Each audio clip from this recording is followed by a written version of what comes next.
begin. It's very difficult to know where to start. But I suppose the best place to start is by breaking down NXT and then jumping into the chat. So that's what we're going to look to do. We're going to break down NXT. We'll jump in the chat. As we answer questions, I think we'll get to everything.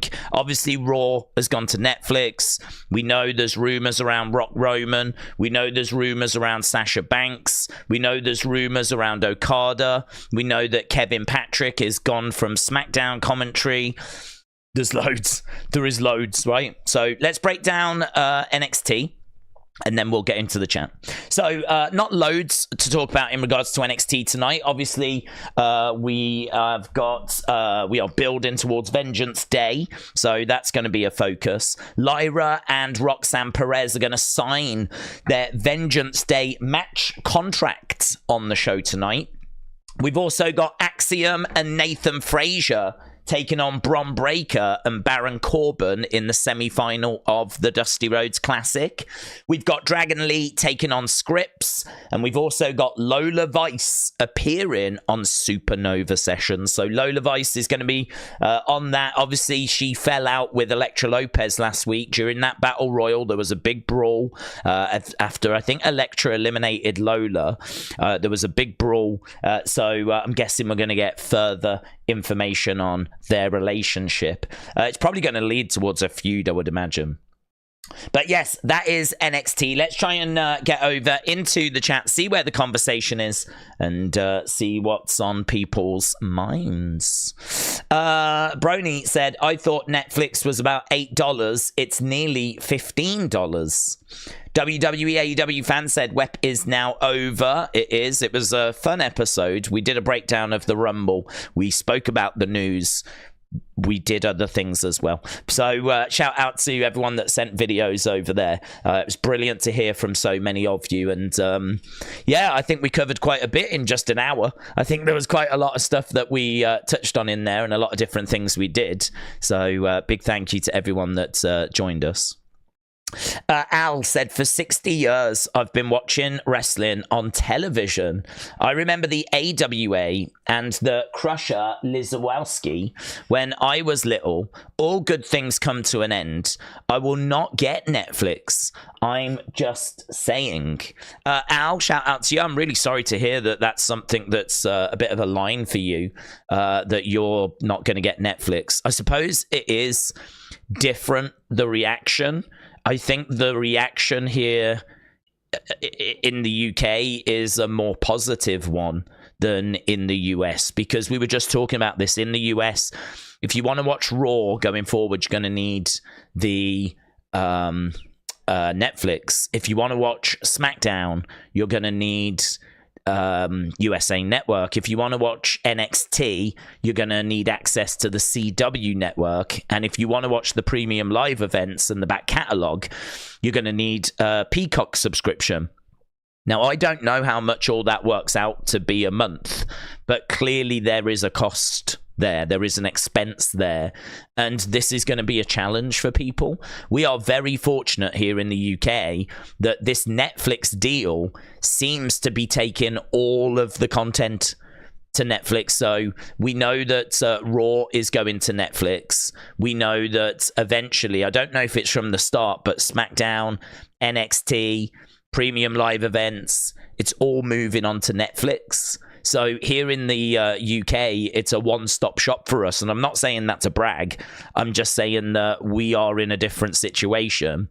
I don't know if people can't VPN, sign up to Netflix UK, use a good enough VPN, and then, like, you know, do what we're going to be able to do and just watch it all through UK Netflix. Is that going to be an option? Maybe that's something that our American friends could consider. So, yeah, I get it. I totally get it. It's one that's going to have a lot of expense because there's a lot of people now that have got to sign up to a lot of different services. Kian said, Daze, I hope you're doing well. That was a good episode of the pods. I couldn't stop laughing when you showed those fake pictures. Yeah, thank you. The fake pictures, definitely not real. What were your thoughts on the news of TKO? So obviously I woke up and the news had already been out for a few hours. which was fine. We're never gonna be like at the cutting edge of breaking news all the time, because there's so many outlets that literally that's all they do. I would say primarily we're here for the streams, and of course when there's news we're going to report it, but we might not always be first on the scene. But what I wanted to do was get as much information as I possibly could, and I thought the video that ended up going out was actually quite detailed, and there was quite a lot of info in there, so I really liked the video that went onto the channel. So, maybe in some situations it's better to leave it a little bit and actually get some of that extra information rather than just getting the initial word. We were able to pick up a few other additional bits and bobs. So when I saw it, I was shocked. There'd been no word on the street about them going to Netflix. So, I was expecting Disney, and obviously there'd been rumblings about Warner Brothers Discovery. So it looked like they potentially could be going to the same platform, same network that AEW were on. And we know there'd been talks, and we know that Tony had to address that situation. He had to talk about the fact, look, business is business, they're just doing their due diligence. I wouldn't expect anything else, blah, blah, blah, blah, blah. But it is true that WWE had been in communication with a lot of different people. So I think them going to Netflix is interesting. I think that they will have really looked at the numbers. They will have an idea as to what they want from this deal.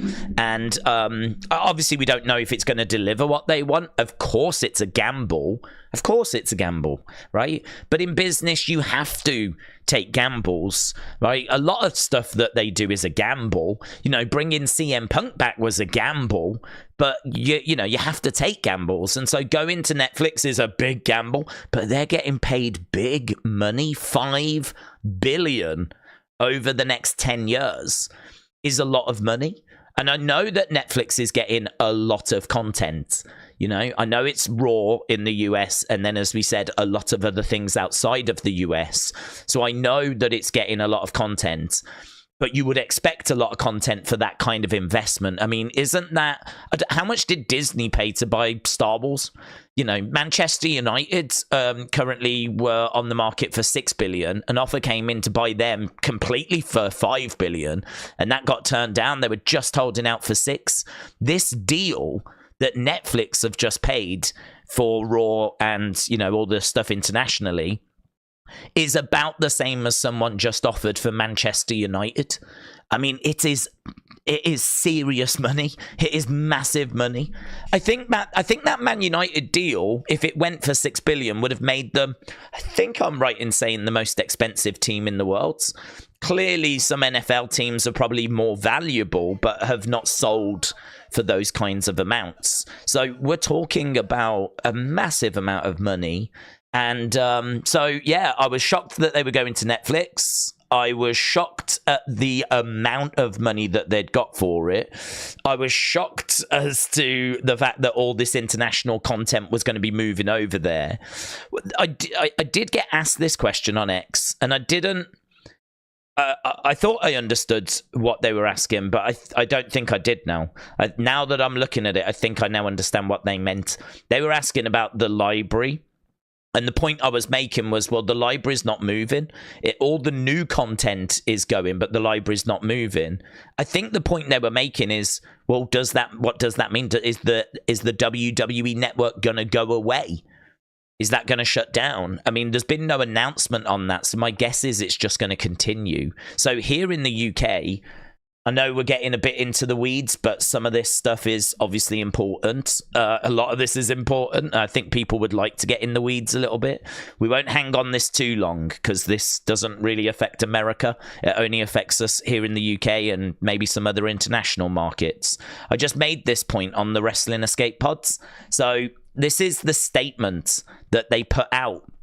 And you can see here, it says that beginning in January of 2025, Netflix will be the exclusive home for Raw in the USA, Canada, UK, Latin America, and other countries will be added over time. So basically, it's going to be the home for Raw everywhere eventually, right? Everything's going to be added over time. As as part of this agreement, Netflix will also be the home for all WWE shows and specials outside the US as available. Now, I don't know if that means the network. I don't know if they mean everything historically or everything currently or everything going forwards. I don't know what it means. I'm hoping it means everything goes to Netflix. That's what I'm hoping it means, right? I'm hoping everything goes there, because ideally, I don't want to have to subscribe to a WWE network and Netflix. I don't want to have to subscribe to both of those platforms. So not if I don't need to. If they're just going to move everything over to Netflix, that's even better for us here in the UK. But it doesn't mention, or not that I've seen, anything to do with the WWE network, like shutting down, because we don't have it on Peacock over here. We still have it on the WWE network. It says that Raw and other weekly shows like SmackDown and NXT, as well as the company's premium live events, including WrestleMania, SummerSlam, Royal Rumble, documentaries, original series, forthcoming projects, will also be available on Netflix internationally. I feel pretty good that this means everything is moving over there. I do think it could have been a bit clearer. I mean, I know it does say all WWE shows and specials, right? So if you take that literally, all of their shows, then surely that means all the older shows, but they could be talking about just all the current shows. So I think it could have been worded a bit better. But there's some really interesting stuff in this article. It says, like, down here, I think at the bottom, the show is #1 on the USA Network, brings in 17.5 million unique viewers over the course of a year. It's one of TV's best performing shows in the 18 to 49 demo, and it trends on X 52 weeks a year when new episodes are airing. On social media, WWE has got more than 1 billion followers on its platform. They also say that Netflix has engineered a phenomenal track record for storytelling. We believe Netflix is one of the world-leading entertainment brands and an ideal home for Raw's live, loyal, and ever-growing fan base. So, you know, they're really into this. They're saying that they think that Raw, with its huge and passionate multi-generational fan base, is going to be like a great fit for Netflix. And they're saying that, like, you know, the future is clearly not with terrestrial TV, which is very true. The future isn't with terrestrial TV. We know that TV ratings are doing this. So if you've got an opportunity to jump over onto one of, if not the biggest streaming platforms there is, you know, that has to be something that you consider. And then if you look at the numbers involved, that's tasty. And then if you look at the situation that, you know, they don't have much to benchmark against, but I'm sure they've got numbers that show them the amount of traffic that goes onto Netflix each day. And I would have to think that that's a bigger number than goes onto the USA Network, right? So there will be other things they will have done, I'm sure. I don't know if they've run tests in America for live content on Netflix to see what kind of numbers it attracts. I'm sure they'll promote the hell out of it. You don't just spend $5 billion without really, you know, trying to get your investment back. So, you know, think of the power of Netflix and their presence and their standing within the entertainment world and how much they can promote WWE. Couple that with WWE's own social media platforms, which, as they've said, reach 1 billion people. Like, you know, and then, of course, you've got UFC and the power of, like, Endeavor and just all the resource that they can pull on to just... I've said that first show next year on Netflix is going to be unmissable. It's that, even if you just buy Netflix for 1 week or 1 month or whatever, there's no way you can miss that first Raw, because they are going to want to make sure that you know where to go and that you feel comfortable going there. And they are going to want to make sure that you get into a new habit. Viewing habits is something which is very powerful. if you're used to every week going and watching a certain program, you're in a routine, and that routine and that schedule is a very powerful thing. It's the only reason people join us for these streams, because they certainly don't join us for me. It's because they're in the habit and the routine, a lot of people, and thank you. But yeah, it's one of those things where you get into that kind of routine, you get into that schedule. They need to introduce you to a new routine, which is getting you to go to Netflix to watch a live show every Monday. And for the rest of us, whenever SmackDown's on, whenever, blah, blah, blah. And actually, I say Monday, but it was also reported they're not sure if it's going to stay on a Monday. That's going to upset everyone's viewing routines as well, and everyone's schedules as well. He said they'd like to stay Monday. They think they can make it work on a Monday, but they think any other day they could make work as well. They are trying to be as flexible, I think, as possible, as required. Like, listen, Raw, if it's on a Monday, brilliant. If it's not, we can make it work. We can move a few other bits around. They're obviously not going to put programs up against each other. We're not going to have to choose between Raw and NXT. We're not going to have to choose between Raw and SmackDown. So there will definitely be days where they're like, we can't do that time slot and that day, and we can't do that time slot or that day. Outside of that, Raw could be on a Thursday. Raw could be on a Wednesday. Raw could be on a Friday. SmackDown may not even be on a Friday when it goes to USA Network. I haven't actually seen any communication on that. Historically, SmackDown has been on a few different days. It's been on a Tuesday. It's been on a Thursday. Obviously, it's on a Friday right now. So we are used to seeing these shows move around. We're not used to seeing Raw move around. But we do need to be prepared for that being a possibility. But I think it will stay on a Monday. I think it going to Netflix is not a bad thing for us here in the UK. I think internationally, I understand the concern, because all of a sudden now it's another thing you've got to be subscribed to. I really get that. I really, really do. But, money talks. It's as simple as that. They could have ended up going to Disney Plus, and you would have been in the similar situation. They could have ended up going to ESPN Plus or going anywhere. Like, all these platforms were on the table, and we didn't know where they were going to go. And unfortunately, it has resulted in it being another subscription service. So I get why people are upset about it, but I don't know that everyone is. As I said, like, it's weird. Like, people's reactions on this seem to be a little bit different. And as I said, we're quite fortunate here in the UK that we've got it all going to the one place. Right, let's try and go down. We've got a few super chats coming in. Let's do those. Trent said, if you don't mind looking at the tweet that I've mentioned you in, I would appreciate it. I'm curious to hear your thoughts. Okay. Let's go down. Oh. Perhaps if you're not signed into the Wrestling Escape Pod account. Was it a recent one that you tagged me in?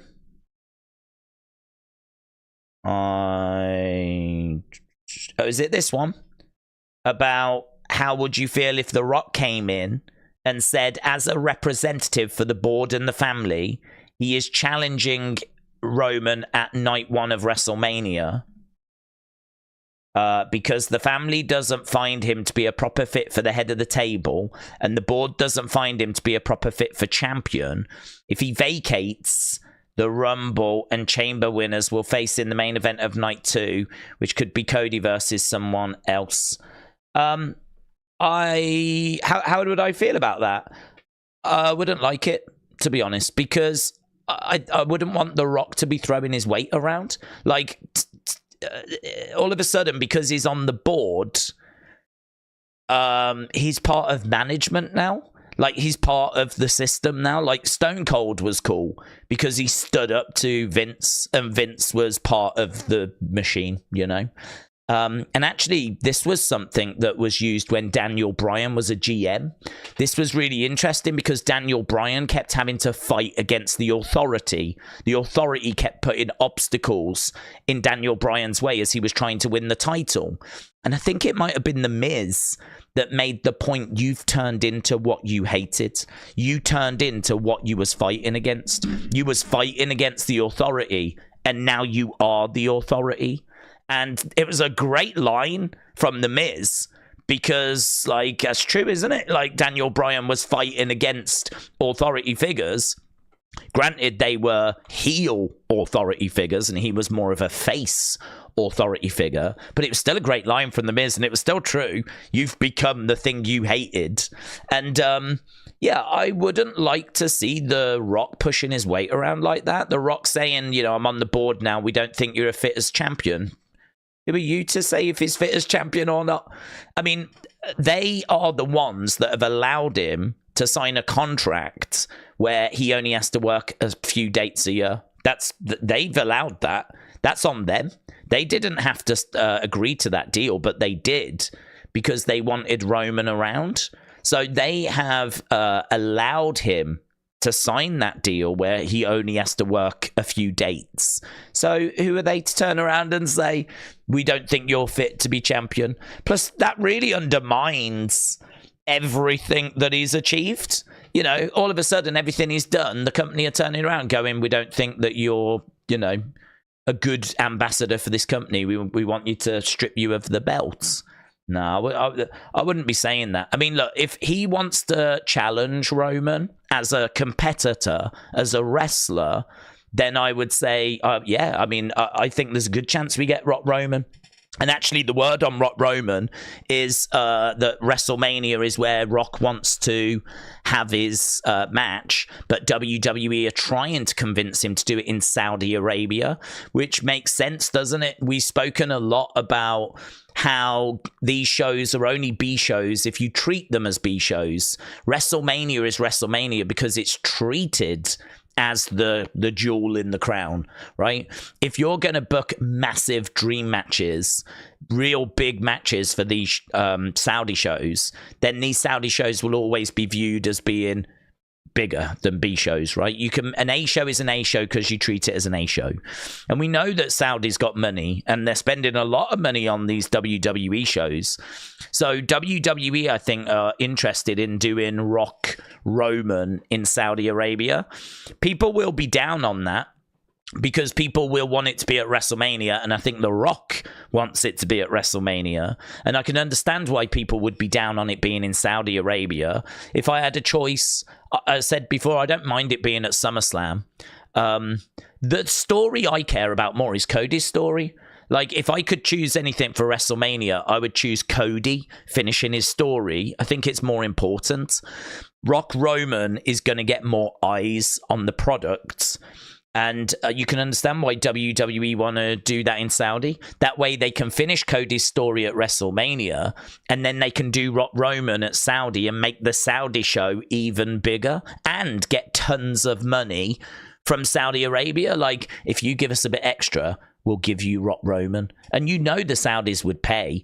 They're drowning in money. They've got more money than sense. So in Saudi Arabia, they will pay to have Rock Roman. WWE can make more money by doing it in Saudi Arabia. This is why we see like Tyson Fury fighting over there and all that kind of stuff. So I think the headlines for me would be, I don't mind The Rock challenging Roman.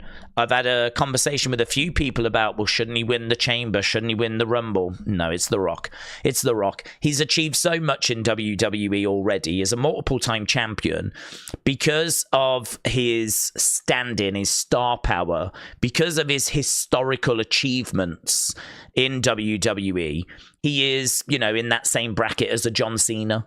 He's in that same bracket as a Stone Cold. If Stone Cold turned up and asked for a title shot, he's going to get it, right? He doesn't need to win a Rumble. It's Stone Cold, right? If The Rock wants a title shot, he's going to get it, right? It's The Rock. Like, there are a few people that have got the star power that's required and have got the wrestling and fighting ability, the background, you know, these wrestling legends. There are a few people in that bracket that can turn up and ask for a title match and don't have to win a Rumble.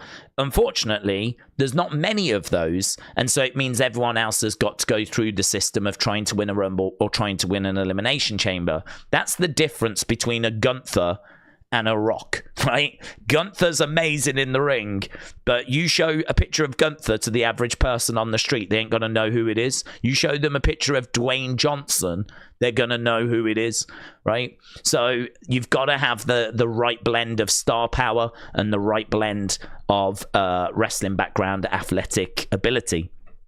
Gunther ticks one of those boxes currently. So for me, The Rock can absolutely do that. He can absolutely challenge for a match with Roman. I think him saying, what was the bit that Trent said about how the family doesn't see him as fit to represent them? I don't have a problem with that. That's the path I think they should go down, saying that, like, you know, you are a disgrace. You call yourself, like, the head of the table, but look how you treated Jay. Like, you know, Sammy was a good friend to the family. Look how you treated him. Look at how you're treating Jimmy right now. Like, you know, you could go down a whole list of like how Roman has treated people badly and dragged the Anoa'i name through the mud. Like, you can go down a whole list of that, and The Rock should do that. And so that's absolutely the way that we should get to the match. Make it about family. Make it about who is the tribal chief, really. Who is the head of the Anoa'i family, really, and make it about that. But we go on to a different point, and I really love the point, Trent. I love having this conversation because this could be something that happens in the future. I would not touch The Rock being a board member. I think that is absolutely something that needs to be kept quiet. Like, it won't be kept quiet. Everyone's going to know, but it should not feature in storyline. Because if anything, it's a put down. Like, you know, you can get whatever you want. You're on the board of directors. It's a diss that can be thrown back at The Rock. If I had to go promo battle with The Rock, that's absolutely something I'm going to throw at him. Absolutely something I'm going to throw at him. The fact that he's sitting pretty on the board of directors. Like, you know, he's lost his hunger. He can, like, you know, boss people around. Used to stand up against authority, and now you're part of the authority. If anything, I think that's a hard thing to spin as a positive for The Rock in this world. Being connected with power and being in a position of power is a negative thing in WWE. This is why you see a lot of King of the Rings being heels. You know, like, that position of power is not something that you tend to give to a face. And if a face gets it, they normally don't want to wear the crown or don't want to wear the robe and don't want to be, like, you know, bullying people and pushing people around. You know, Stone Cold, when he won it, just said his little 316 thing went off. That you didn't see him walking around in the cape and the crown, carrying a scepter. That kind of thing is something that a heel would do because power corrupts. And I think that that's a very interesting point, because will we see The Rock using this new position that he's got now that he's on the board of TKO? Will we see The Rock using that in storyline? And if he does, I think he's going to have to be real careful, because all of a sudden now he's up there with Vince and Nick Khan, and do you know what I mean? Like, he's there now. He's in a very different position now. Fans will still love him, of course they will, but it does change the dynamic a little bit. All of a sudden now he's up there making key decisions. Like, he's sitting on the board of directors, like, at a very high level. I wonder how Triple H feels about it. I wonder how Triple H feels that the board of directors, The Rock, is now sitting on that board. And The Rock's not going to interfere with creative, right? But he is going to be having a big say on the strategic movements and the forward-thinking strategies and planning of WWE. He is now going to be on the board as they, like, discuss these things. And as this stuff's being voted on and discussed, and they try to figure out, you know, the right way forwards. It's a twist your brain, man. It's crazy to think The Rock's in that position now. It's crazy to think he's in that position. But yeah, Trent, excellent point.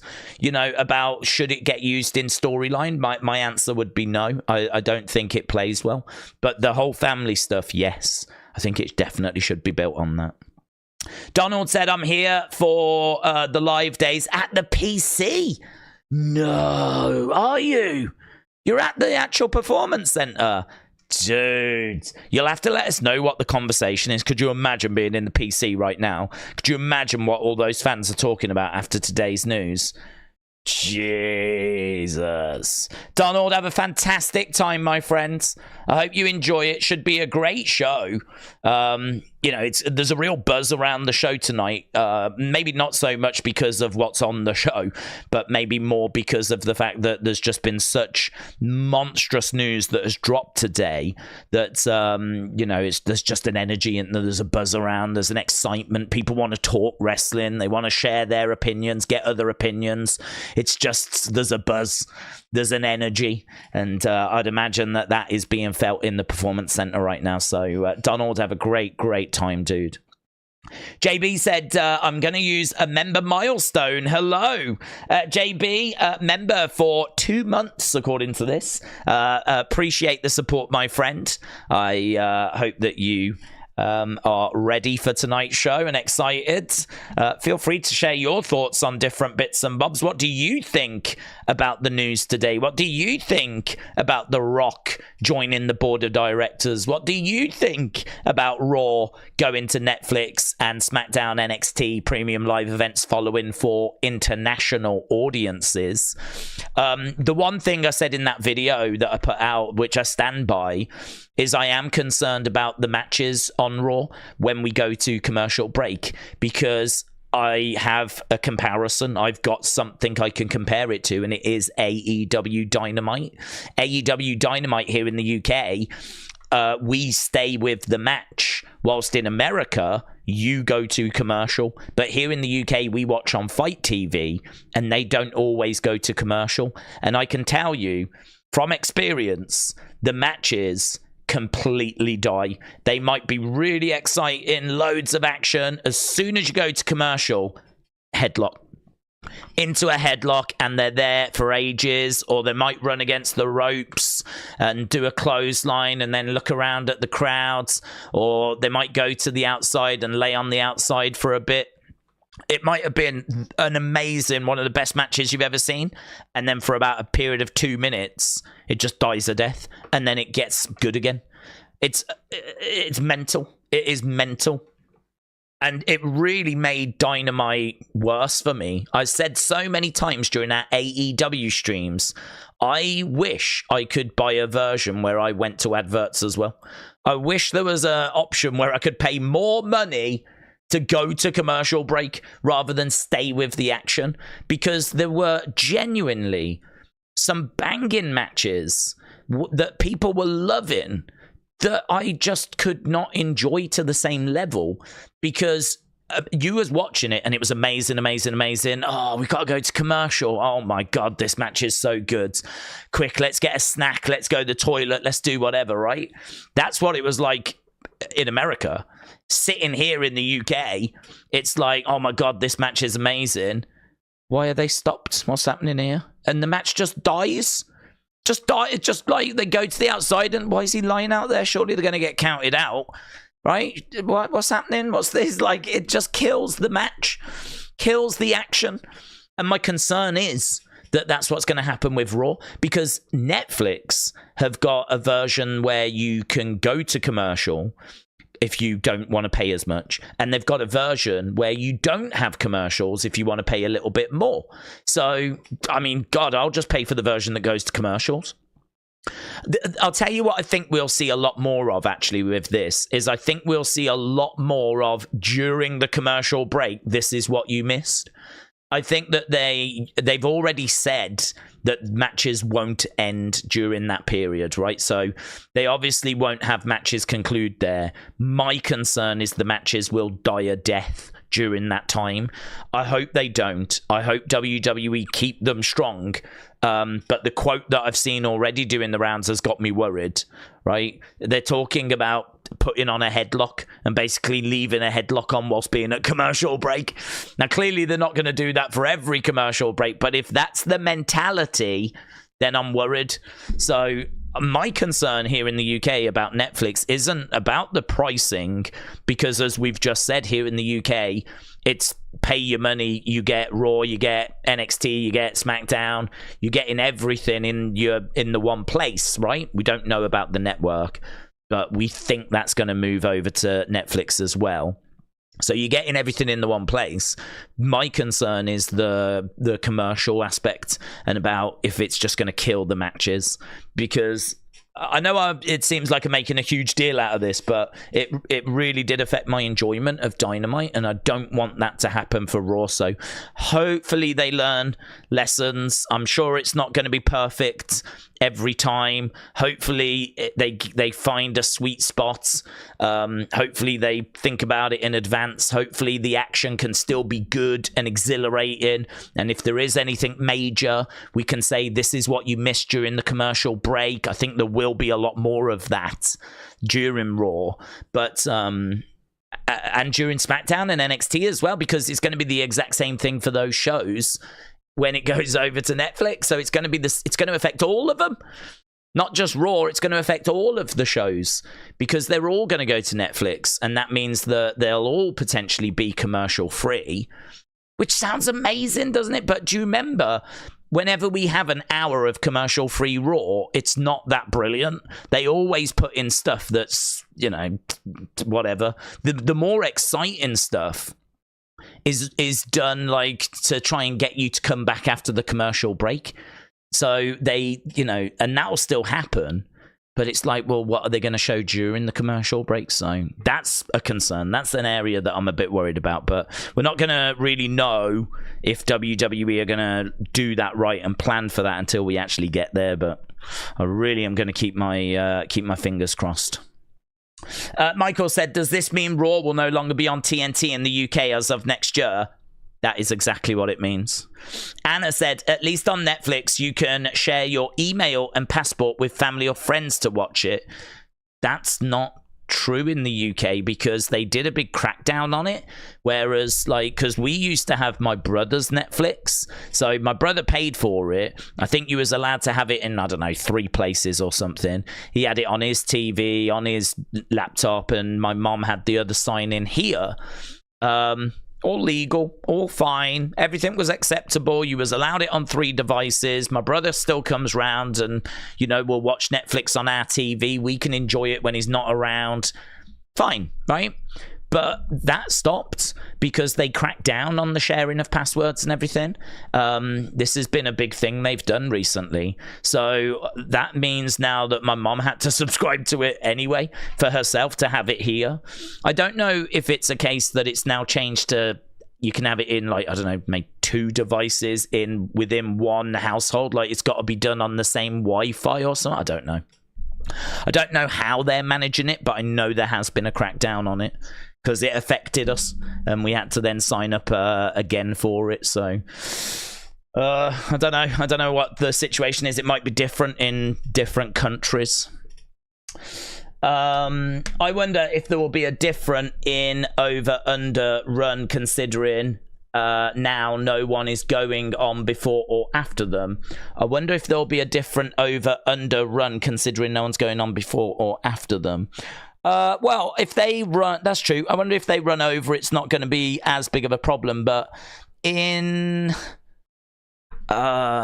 going to be on Netflix all over the world for Raw, isn't it? I mean, you're still going to have restrictions with NXT and SmackDown, so they can't. So even though that's on Netflix in the UK, they can't go over, because then you'd be going over on the USA Network in America, and you'd be going over on CW Network. I think, to be honest, they are masters at hitting time cues. Each segment is timed. Each backstage segment is timed. Everything is timed within an inch of its life, and they've been doing that for 30 odd years. So they are masters of hitting these time cues. And actually, that is, one of the things that the wrestlers are taught in NXT is hitting your time cues, knowing how to receive those time cues, where those time cues come from, working the hard cam, stuff like this. This is why the news that Okada could go to NXT seems to have upset a few people, but it has not upset me because there is so much to learn about the WWE way of doing things, right? And there is a WWE way of doing things. We know there are banned moves, for example. We know that you have to have an awareness of where the hard cam is. There is clearly a difference in the presentation between New Japan and WWE. So it makes sense for Okada to come to NXT. He can help pass on a bit of knowledge to some of the people there, right? Which would be brilliant for them. But more importantly for him, he can learn the things he needs to learn. Does he need to learn how to be a wrestler? No. But does he need to learn how to hit certain time cues and how they communicate those? Yes. And does he need to learn how to work the hard cam, right? Because WWE obviously tend to focus their presentation on that one camera on the one side, which isn't something that gets done as much in Japan. It's just different presentation, different expectations. So there are things he needs to learn, but yeah, clearly not wrestling. But I think put him in NXT for a little bit so he can learn the things he needs to learn. Also, what that does is it allows the fans that don't know him and maybe don't want to admit they don't know him, right?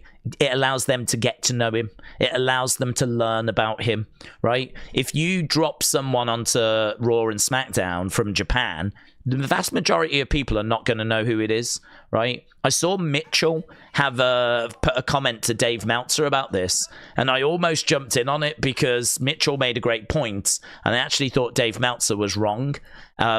Someone made this point that you can't put Okada on the main roster, no one would know who it is.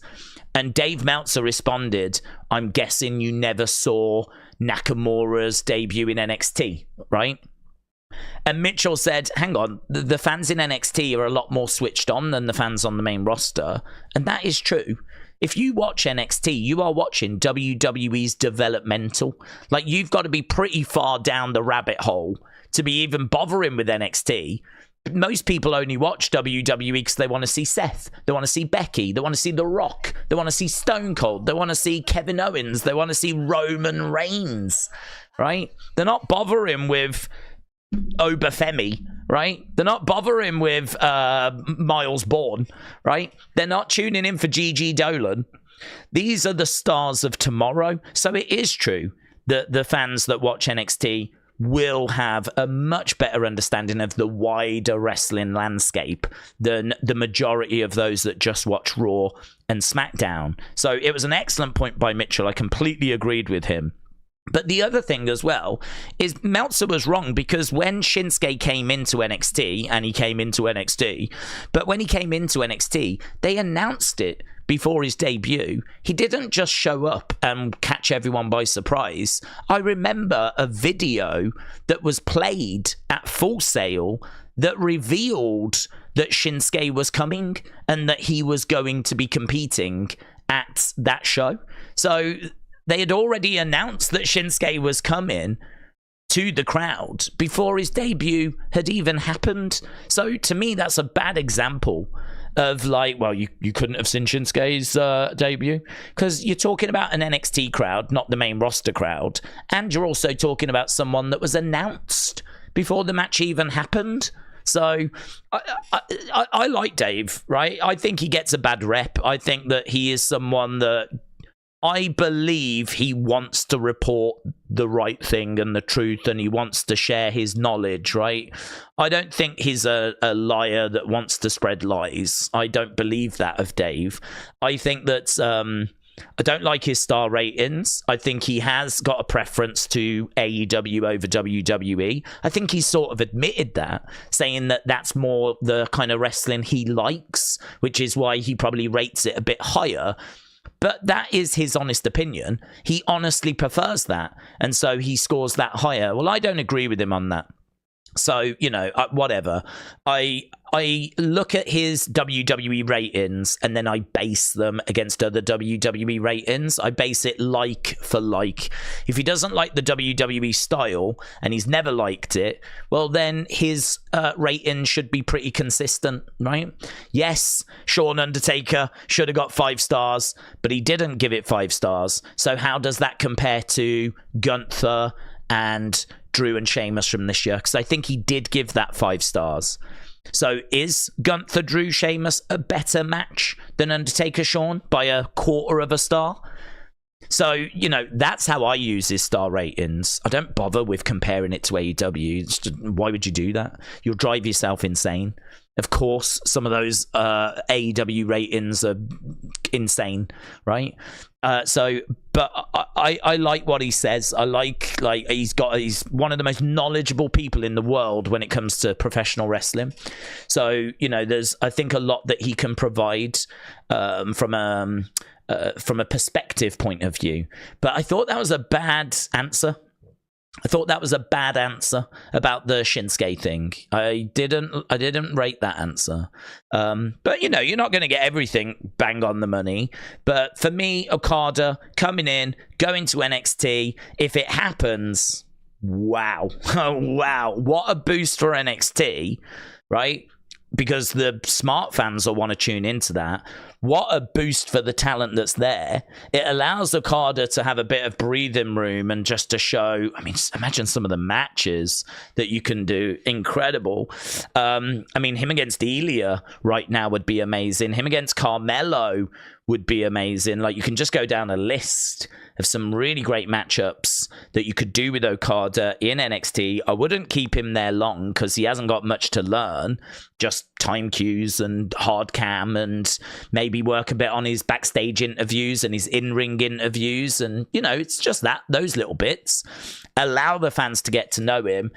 6 months later, if that, main roster call up, big moment. People will be more excited because they'll know him. It ticks a lot of boxes for me. It really does. So I would love to think that's true.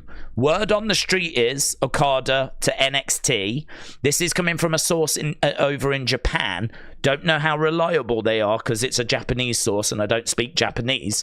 But yeah, the first offer, apparently AEW put in the better first offer.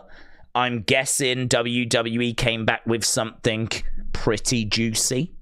And to be honest, I mean, I think they've probably got the money, you know, after the deals that they're doing, and you know, they've secured the NXT rights, they've secured the international rights, they've secured the Raw rights, they've done the SmackDown rights. We know where everything's going now. We've got a much better idea as to what the future looks like for WWE. I think it's a very exciting future.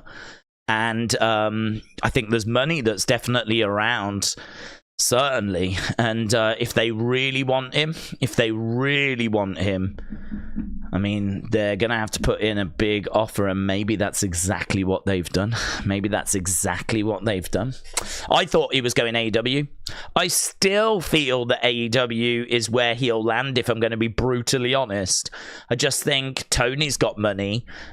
He's got a great relationship with so many people over there. You know that Tony's going to promise him the world and say, you know, we'll give you everything you want, right? WWE are going to have to really do something special, I think, to get him. But maybe that's exactly what they've done. Maybe they've done something special.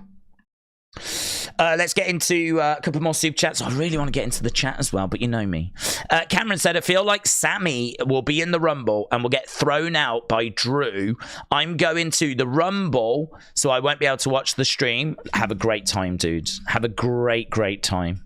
Just promise me you'll watch the stream after all of it. Yeah, it'll be about 8 hours long, so book the next day off. Yeah, have a fantastic time, dudes.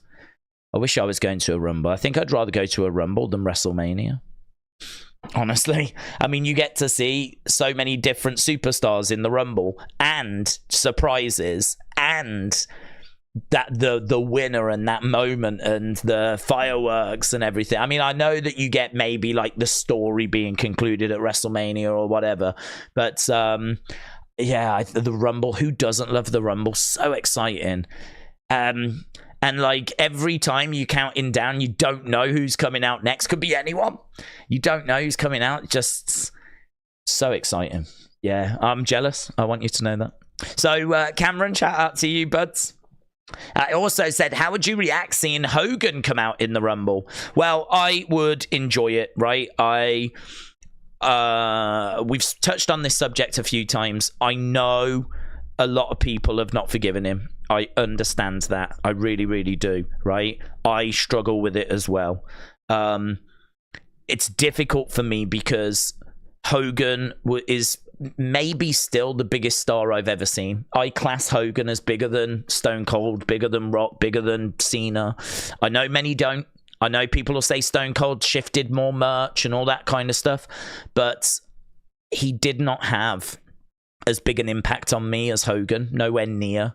Hogan to me was the guy. He is the guy. He is top of the tree. He was not my favorite. That's different. He wasn't my favorite, but he was the guy. It's really difficult for me. It's really difficult for me to not want to believe that his apology is real. I really, really want to believe that he is sorry and that he didn't mean it and that he's not racist. I mean, if he is racist now, still to this day, if like, you know, another video was to come out where he'd said something just the other week or last year or something, that's it, done. Don't want to see him again, right? But he says that that was an isolated incident. He's apologized for it. Some people have accepted that apology. Some people haven't, and I get it if you haven't. Some people have, and it's just one of those now where it's just, even WWE don't know. They're like, we're going to celebrate Hulkamania, but we're not going to have him there. And that's kind of where we are, isn't it? That's where we are. We're in a place now where we're going to celebrate 40 years of Hulkamania, but we're actually not going to have the man there. And it's just so heartbreaking. It's so heartbreaking. Talking about one of the, I think the biggest star. I think he's the biggest, but I know numbers-wise, like merch-wise and the amount of money it made, Stone Cold in the Attitude Era was bigger. I understand that. But WrestleMania 1, WrestleMania 2, WrestleMania 3, WrestleMania 5, WrestleMania 6, WrestleMania 7, WrestleMania 8, WrestleMania 9, he headlined all of those. That you don't get to the Attitude Era without Hogan. There is no Stone Cold without Hogan. It's all well and good saying that that was bigger, but it doesn't even exist if Hogan hadn't have done what he did in the 80s. So I would enjoy seeing him come out and all the color and the song and the moment. I wouldn't be whooping and hollering. I wouldn't be out of my chair. I wouldn't be like on my feet dancing around. But I'd be like, this is cool. This is great to see him, right? But I have to add the caveat because I do think it's very, very important. If I believed that he was a racist and still racist, right, I would be done with him. I am basing this on a belief, and it may be misguided, that it was an isolated incident. He didn't mean it. He apologized for it. And, you know, I really want to believe that's true. I really, really want to believe that's true. Maybe it is, maybe it isn't. Everyone's going to be left to their own minds on that one. Defcon Prime said, do you think Netflix Raw will have adverts, commercials? Yeah, apparently there is different brackets, different levels. So you can have ad-free, but then there are ones that have got commercials. So we touched on that quite a bit. It is a big concern of mine about like what happens to the action when people go to commercials in America or go to commercials because they've got the commercial version. What happens to us that are ad-free?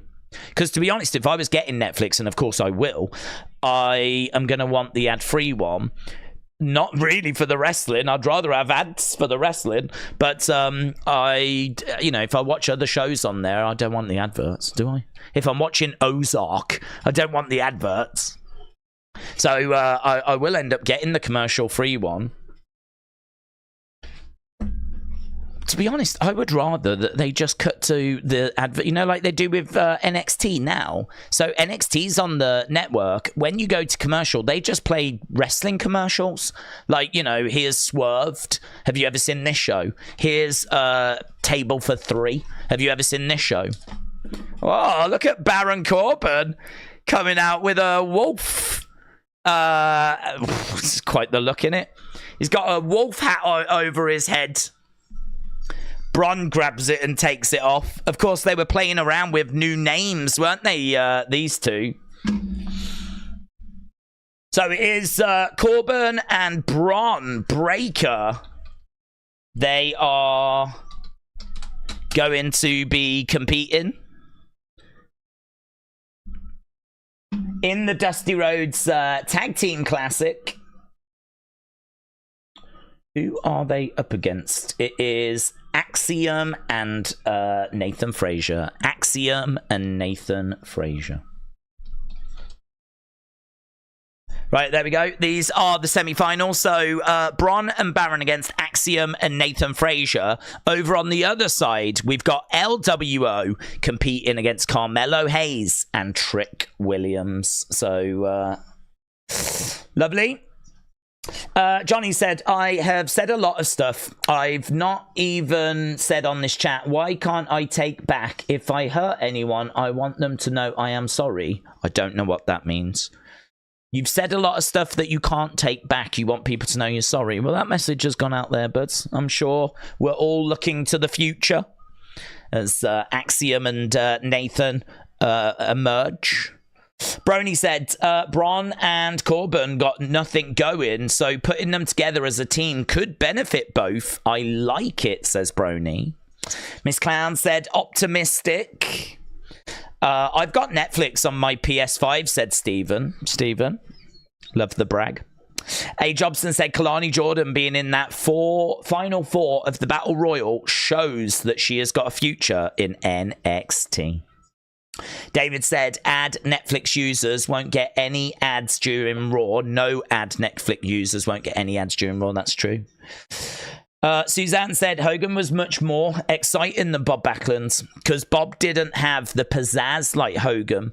No offense to Bob. That's why Bob had to lose to Hogan, to Sheik, so that Hogan could be electrifying. Yep, very true.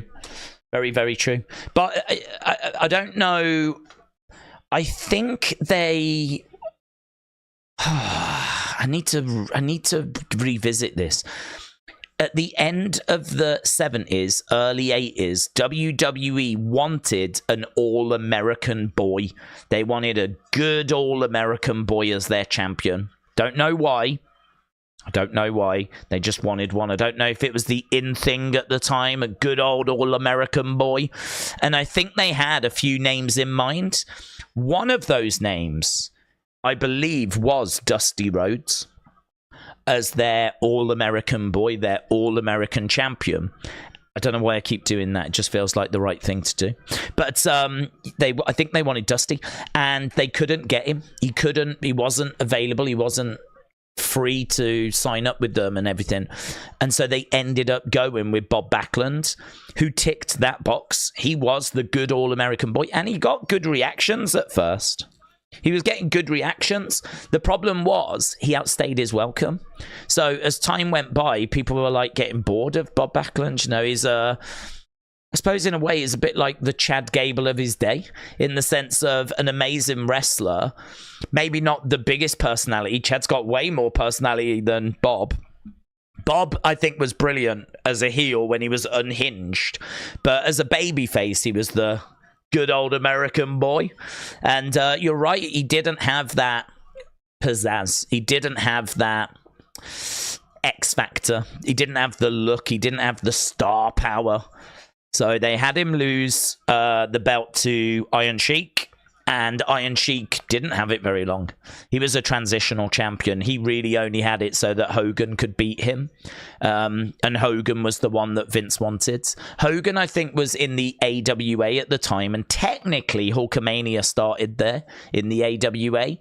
They're the ones that coined that phrase and, you know, were starting to get the ball rolling. But Hogan was being kind of held back a bit. He wasn't like the top of the tree in AWA. He was in the mix, but he was not what he would become. Vince saw him, loved how he looked, thought, that's my guy. That's my guy. That's my face of the company. Got him.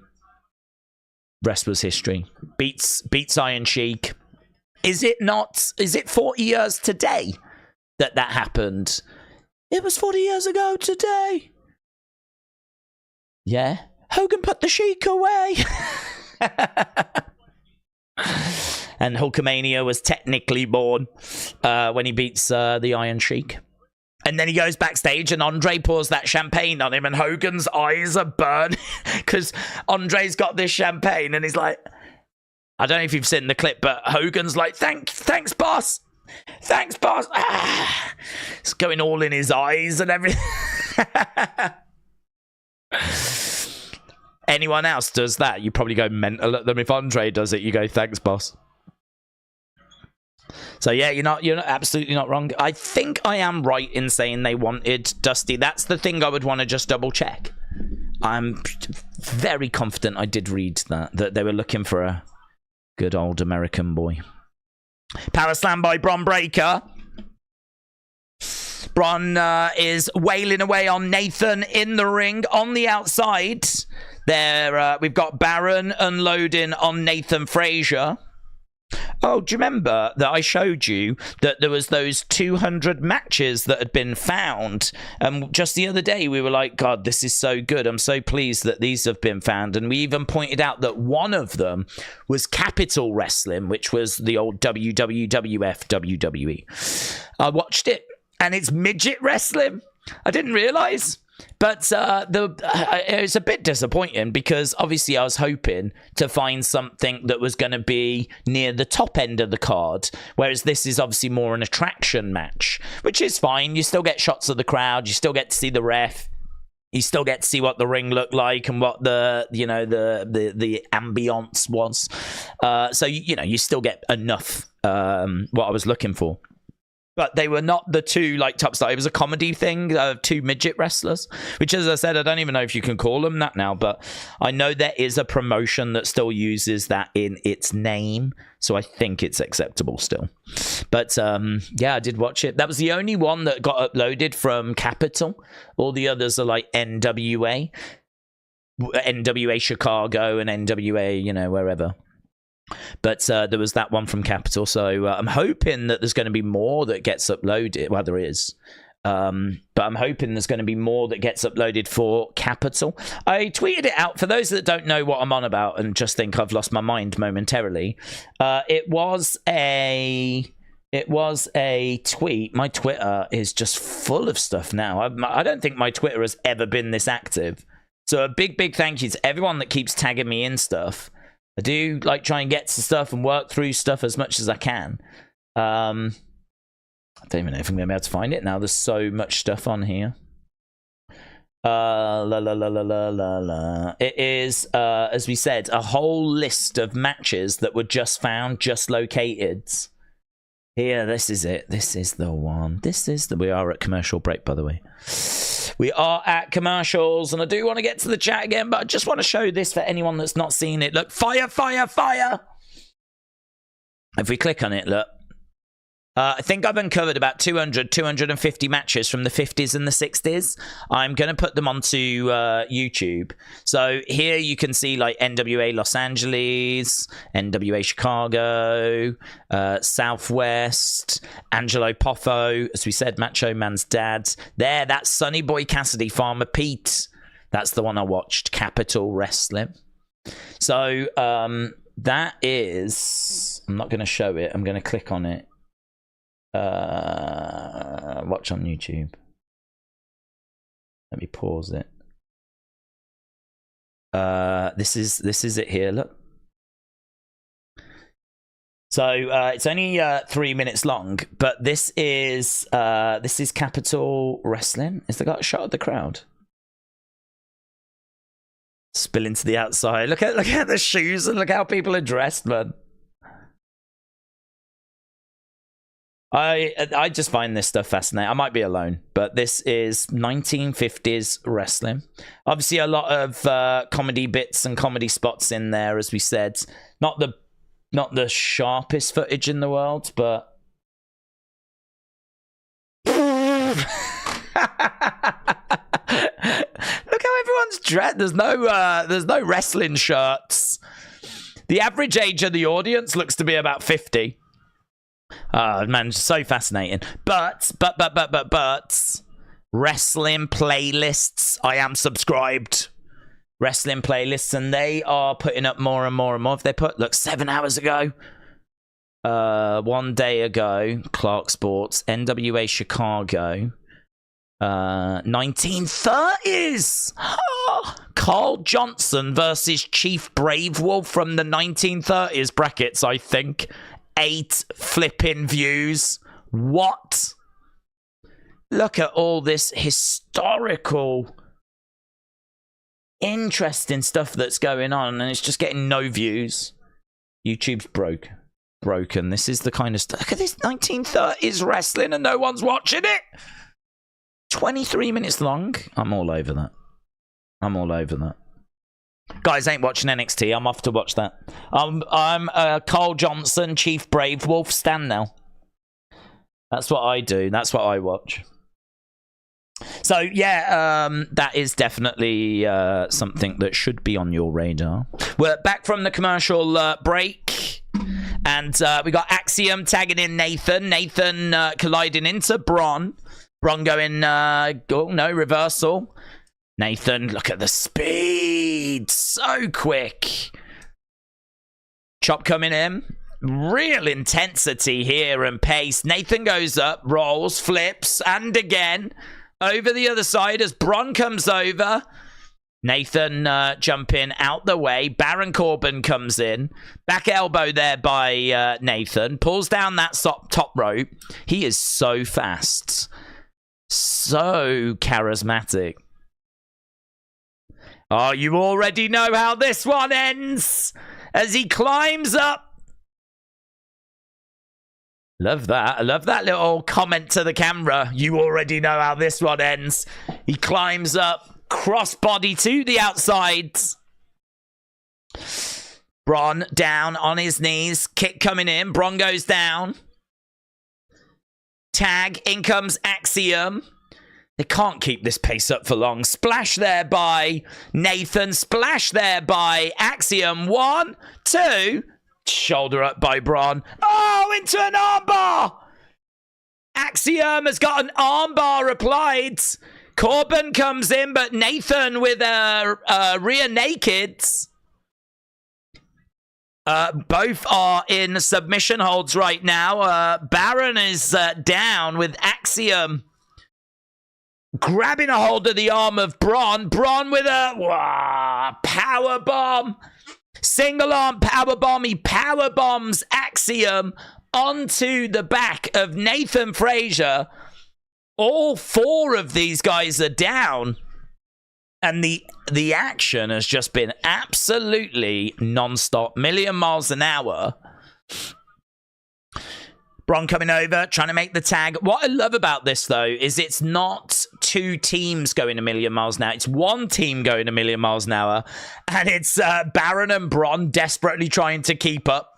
It's Baron and Braun desperately trying to deal with these 2 annoying flies. But, oh, amazing from Baron. Planting Axiom down, but he kicks out. Wow. Some big power moves there by Baron Corbin. Picks him up, looking for it's like a brainbuster, but like superplex. Oh, power slam by Braun. 1, 2. Oh, kick out again. Wow. Scenes at the Performance Center. This is awesome, is the chant from the crowds. What I love is again, little mention of AEW, but with AEW, you would get, say, Lucha Bros against the Young Bucks, and it would be two teams bouncing all over the place, doing every move known to man. Here, we've got one team doing that, the other one delivering big power moves. So you've got this lovely blend of like quick, snappy, fast-paced action, and then you've got the other team that's trying to keep up, but they're not trying to do every move under the sun. They're just trying to do big power moves. So you've got this lovely blend of the two styles. And right now we got Nathan Frazier with a big splash. Connects on Braun. 1, 2. Corbin makes the save. Wow. Wow. Is this the best match of the year so far? From a WWE perspective. Kick coming in. Spear by Braun. 1, 2, 3. And it comes to an end. But whilst it was around... James said, I've tweeted you something about John Cena. Thank you. I will put this up and then have a look. Yes, all tweets of anything good that you see over on X is greatly appreciated. Right, let's go over and have a look what James has sent.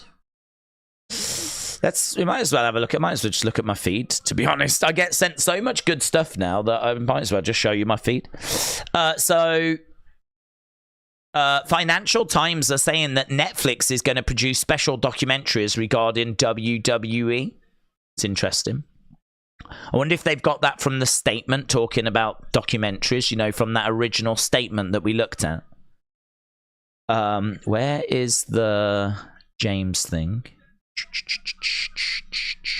Here we go. John Cena was on Entertainment Tonight and was asked about retirement. Cena says he wants to have his last match before he turns 50. Cena thinks he'll retire at 50. How old is he?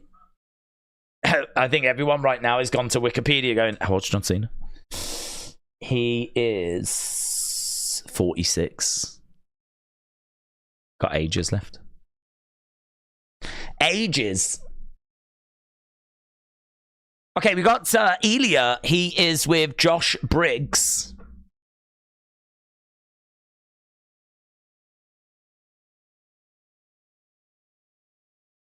Look in my eyes. There is no fear.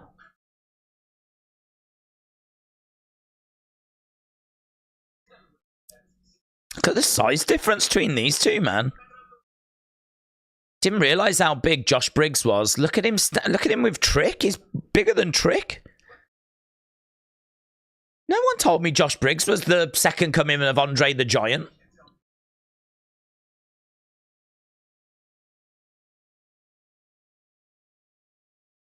After Vengeance Day, you're gonna hop back into Carmelo's back pocket.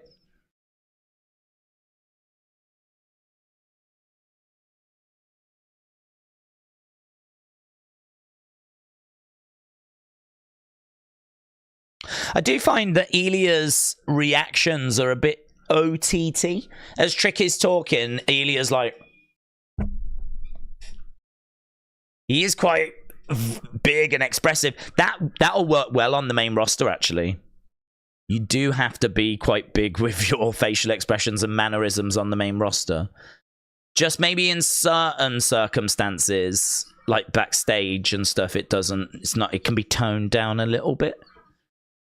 But like during a match, perfect. This is why we love him, because he really gets across the emotion. But you probably don't need to go as big in a backstage segment. This is that Ren Sinclair, Maddie Rinkowski, whatever her name is, and Fallon Henley.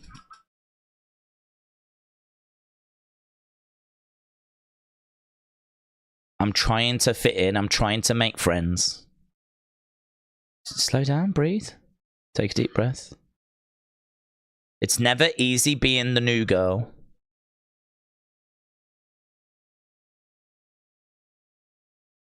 You eliminated Lash. That's a big deal.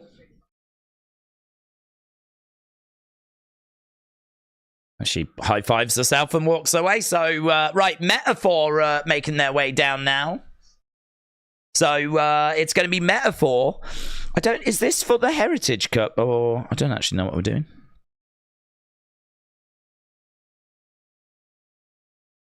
One fall, so it's not. Lash. Oh, we get to watch a Lash Legend match. Aren't we lucky? Elia has always been very expressive, said James. Deadpool said, was that Julia from Stardom or Cora Jade behind Adam Pearce backstage on Raw? No, I don't think that was important, personally. There was images that was doing the rounds. Certainly not Julia, no. And who else? Cora Jade. No, she's injured. So, this was something that just seemed to catch people's attention. If we click on it here, this person, some woman that was kind of standing in the background. To be honest, I don't recognize her, right? Someone said, Alex Bloomfield said, doesn't matter, it's Rachel Rose, right? So it seems like Alex knows who this is over here. Look, someone said, is this Alexa Bliss? And Alex said, absolutely not. No resemblance at all. It's Rachel Rose. So that's who it's believed to be. But that's, you know, I don't know, just some local talent maybe they used for main event, dark match. Look to see if, like, you know, worth it for a tryout. Don't know. There's normally people in the background, to be honest. We do get a lot of just people moving around in the background. So I don't know why. This is one that seemed to grab attention. Perhaps it's because it's a lady and she was wearing like a short skirt. But no, definitely not Cora Jade. There's a picture of her in hospital after having surgery. And what was the other option? I can't remember the other name that was mentioned. Julia, no. Julia's contract apparently doesn't expire with Stardom till March. In the Rumble video, I said I'm not expecting her to be in the Rumble. I think she could come to WWE, but not expecting to see her getting going until March. And I don't think they would allow her to be on TV at the moment. She's got commitments for a while, so... Unless they can strike an agreement with Stardom to, like, have her in the Rumble. But, to be honest, if she can't really get going till March, don't know why you would do that, because she's definitely going to go to NXT. I can't see them putting her on the main roster straight out the gate. The other bits of news that we had as well are this. Look, Sasha. So Gio the Fio said the song's on Spotify, but it's not available to the public. Hasn't been available to view since she left WWE. It might be nothing, but it might be something. And that is true. That is true. It is a... I remember when CM Punk's music went up just before Survivor Series, and we had a similar message, and I was like, no. They've of course they've chosen now to release a remix. I would do the same. Like, if I was connected with CM Punk in any way, I would absolutely put some out on the day of Survivor Series, because everyone's talking about CM Punk and everyone's buzzing about, could Punk be there? If I put anything out that's connected to CM Punk, it's going to get attention, yeah? I should have done a video where I just said the word CM Punk. It would have got 10,000 views, right? I could have just gone, CM Punk. And that would have done well, right? Because everyone was looking for anything to do with CM Punk. So I looked at that and I was like, nah, that's not an indicator. And then, of course, he comes back. So now, those kind of things I do look at and go, okay, well, maybe there is something to them then. Maybe there is something to them. So that Sasha thing seems like nothing, but maybe it is something. But there is also news from Andrew Zarian, who has said that the deal for her to go to AEW is done. William Regal.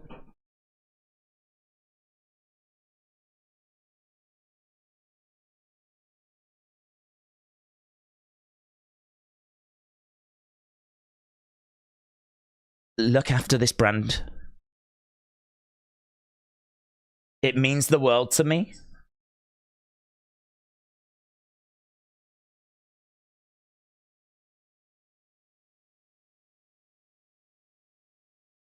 You've got some tough decisions to make.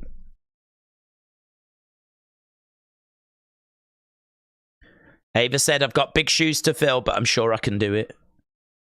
William Regal said, my phone is on. So that's big because that means he's done with NXT. That's huge, isn't it?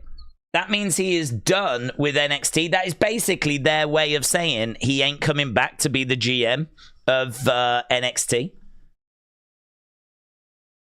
I think that's big. Ren Sinclair is making her way down. So big, I feel like that's a video because there's a lot of news doing the rounds today. But people always enjoy a little bit of William Regal news. Ren Sinclair is making her way down. Let's turn this down.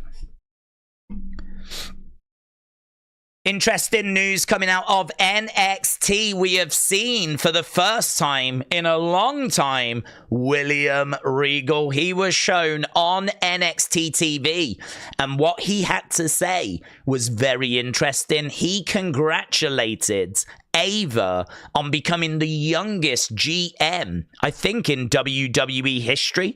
So this, to me, is WWE making it very clear that William Regal is not returning to his old role. He's not coming back to his old position of GM in NXT. That means that he's going to be free now to be used elsewhere. Obviously, there's been a lot of people thinking that he might be the manager of the Pete Dunne, Tyler Bate team.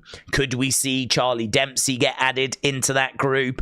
Is that going to be like, you know, a British strong style faction led by William Regal? Well, this definitely frees him up to explore something like that potentially. I thought that they would look to put him back down in NXT because he did such an amazing job there. You know, what's good about NXT is that he only has to go to the Performance Center in Florida. He doesn't have to travel around the US and around the world. He can just go to the same building week in, week out. He doesn't have to be used every single week. They can pre-record his segments, which makes things easier as well. So it just seems like for where he is in his life, in the twilight years, or certainly getting into those twilight years, this would just feel like a very comfortable position for him. So I thought that he would actually want to go back to NXT. I wonder if everything that's happening in WWE right now is exciting him. I wonder if he's buying into Triple H's vision. I wonder if he wants to be a part of that little bit more now that like the whole landscape has changed over the past year or so. I wonder if like he wants to be a part of it on the main roster. So I don't know. I feel like this wasn't the biggest segment, but actually what it represents is very interesting. So what will the future hold for William Regal? Right, we are underway with Ren and Lash. Going to turn this up as Ren is battling away. We need to end our poll as well. Oh my god, you just can't even get a breath, can you? Can't even get a breath. I'm lucky if I can find time to catch a bit of oxygen. Ren rolls up Lash. 2. Oh, kick out there by Lash. Looks like you lot have enjoyed that first match, getting some really good numbers. 22% of you thinking it was all-time. Lash getting the victory here. So we need to do another poll now. Let's go to match scores. So we've got Lash, we've got Ren. They have just competed in a short little encounter. Didn't really have enough time to achieve much. But we can get your thoughts on the situation. Oh, hello. What's this? Ren is in the corner being surrounded. And here comes Fallon Henley. She's making her way down. She's making her presence felt. Obviously, we just seen her backstage. Shots coming into Lash. Lash goes down. Fallon and Ren working together. These two probably going to be in a team, I would imagine. I could see it being Jakara and Lash against these two. If Jakara's injury is healed, she's got her hand out the cast now. Jakara's had a hand in a cast for the longest time. Right, we are earlier today as well. Now moving on to a restaurant. There's been...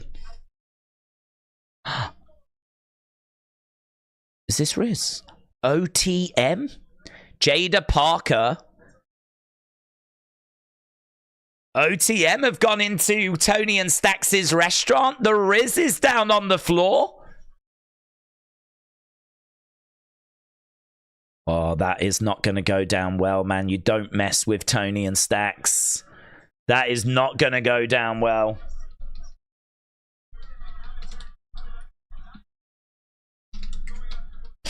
That was a halfway decent match, said Triton.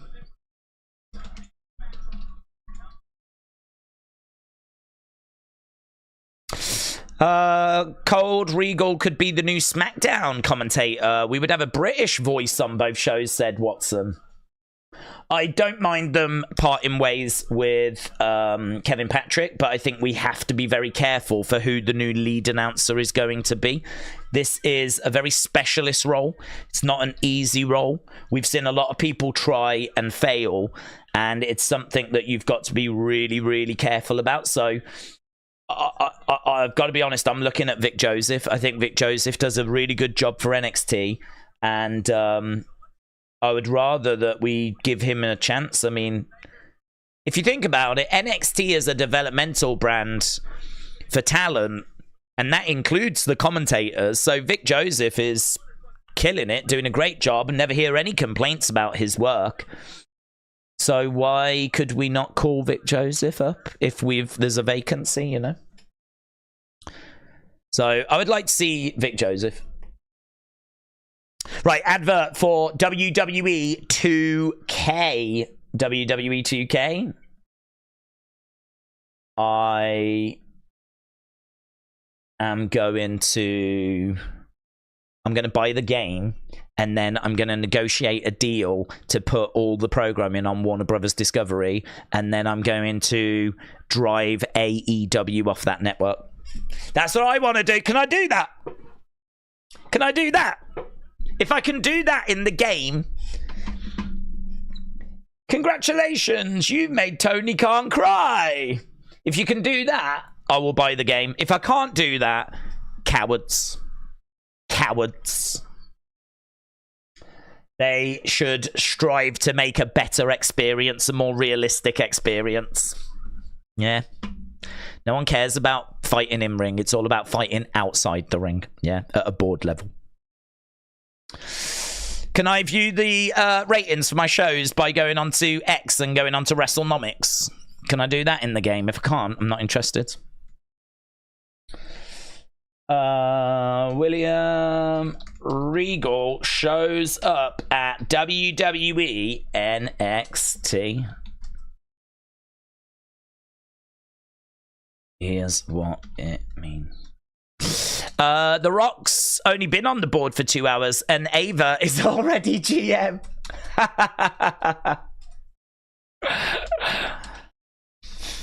I would love it if that was his only stipulation. He's like, yeah, I'll come on the boards, right? We'll do the match with Roman. I just want one thing. You've got to make my daughter GM of NXT. Have you tweeted that out? You've got to tweet that out. If you do, tag me in it. I'll retweet that. That's funny. That is funny. Okay, let's go back to the chat. Lovely, lovely, lovely. Oh, God, we're doing great work. Charles, shout out to you with a smiling, grinning cat. We had a grinning cat on the Wrestling Escape Pods. Just a different word. A cat. Brony said, Daze, how do you feel about Ava being GM of NXT? I don't like it personally, says Brony. No, she's too young. I don't know what we're doing. Why? How did she get that? So she was in Schism, and then we went, oh, sorry to hear that Schisms broke up. Would you like to be GM? Sorry, what? What? There was no one else qualified for that position. There are no ex-wrestlers of a certain age that can fulfill that position, no? I mean, what I would say is that it is probably good for her to appear each week. I think they probably have seen her in ring and seen she's not ready to wrestle, to be honest. If she was coming on in the wrestling regard, she'd probably be having more matches. So I think they want to keep her on TV, but they can't have her wrestling because she's not quite there. So we need to find a position for her. So they've gone, let's make a GM. I think there's other things we could have done, right?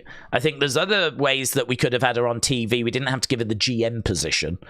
It is weird that this girl of, 20 or something, that just happens to be The Rock's daughter, is now the GM of NXT. So, yeah, not a fan, personally. But I think the reason why they're doing it is so they can keep her on TV. They can get her talking. They can get her in segments. They can build up a profile and do it all without her having to wrestle matches. Don't you think WWE should try and find a good gimmick for Ava instead of putting her in an authority position? Yes. James said, funny thing, they got rid of KP on comms and JR contract ends soon in AEW. Would you go back to JR? That's an interesting one because, to be brutally honest, he checked out of AEW. He was not, maybe it was the products. He just did not care. But I don't know. I don't know if he's not maybe peaked. I don't know if maybe his time isn't, his best days might be behind him. I think that he is a legend. Of course he is. And to be honest, in-ring careers come to an end.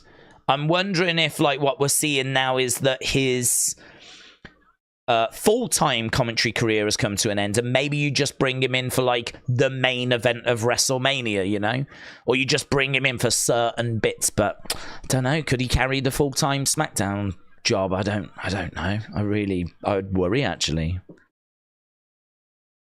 Wasn't blown away by his work on AEW. Here's Joe Gacy. Joe Gacy coming out and attacking Dijak from behind. So we're moving on. Oh my God, does that mean I've got to end this poll now? Let's end this poll. Get the results written down. We need to change the thing on screen. I didn't even change that over to Lash. Right, Dijak versus Joe Gacy. There we go. So, all-time great goods. 52% thought it was goods. 21% thought it was meh. 15% thought it was great. 10% thought it was all-time. Right, we're battling on the outside here between Dijak and Joe Gacy. This match might not technically start. Gacy with a chair, jabbing it to the midsection of Dijak. Walloping Dijak over the back with that chair. Charging over, bang, goes to wallop Dijak again with it. Dijak, big boots. Gacy goes through the wall. I mean, it's a thin wall of the platform thing. I don't know why that's resulted in holy chants. That thing's about as thick as paper. The platform, the platform where they stand on and they watch the action, that bit underneath, they've just wrapped it with, I don't know, wrapping paper, and he's just gone through there. Gacy comes crawling out from underneath the platform, drives Dijak back against the ring post. He's all over Dijak at the moment. I feel sorry for Dijak because... oh, brutal. Love that. Uranagi through the commentary table by Dijak. I said I feel sorry for him because there's a great wrestler there and there's a great superstar there. There's someone that really has got something to offer, as we are just seeing here. But he never quite gets the wins, the momentum. He never is quite, you know, around the title picture. He's always around that sort of mid-card or, you know, doing some other bits. But this is a good little feud for him, actually. And this is a good little fight. This is a good little scrap for Joe Gacy. It's great to see him doing something other than just popping up from underneath the ring or popping up in a backstage segment. These two, we got referees separating these two, trying to drag them apart. Dijak screaming, ah! Gacy's screaming, ah! They just want to get at each other, and there is no match. It is just a brawl. Ariana Grace.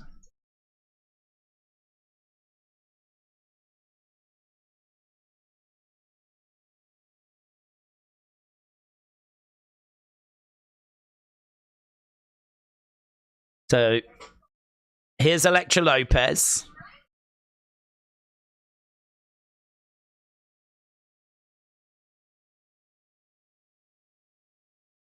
Some ladies have got no social graces. Here's Lexis King. The main event's going to be coming on a bit early tonight, said Lexis.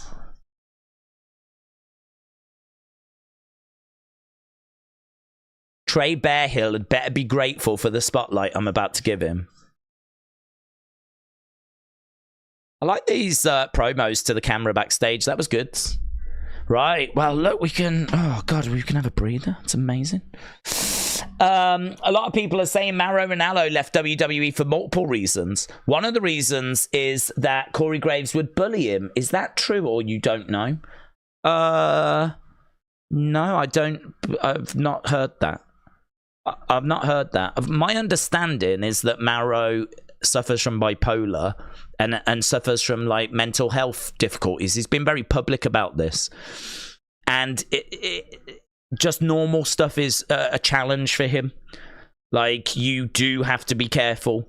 I don't think that it's like... I could believe that Corey has said some stuff to him, not in a bullying fashion, but in a fashion that Mauro has probably took maybe not as intended.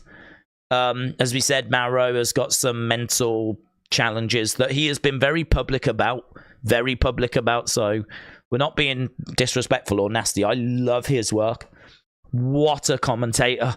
I mean, when they got him, they hit gold, but acquiring his services and making him feel comfortable in order to be able for it to keep him around, it wasn't working out for him. It wasn't working.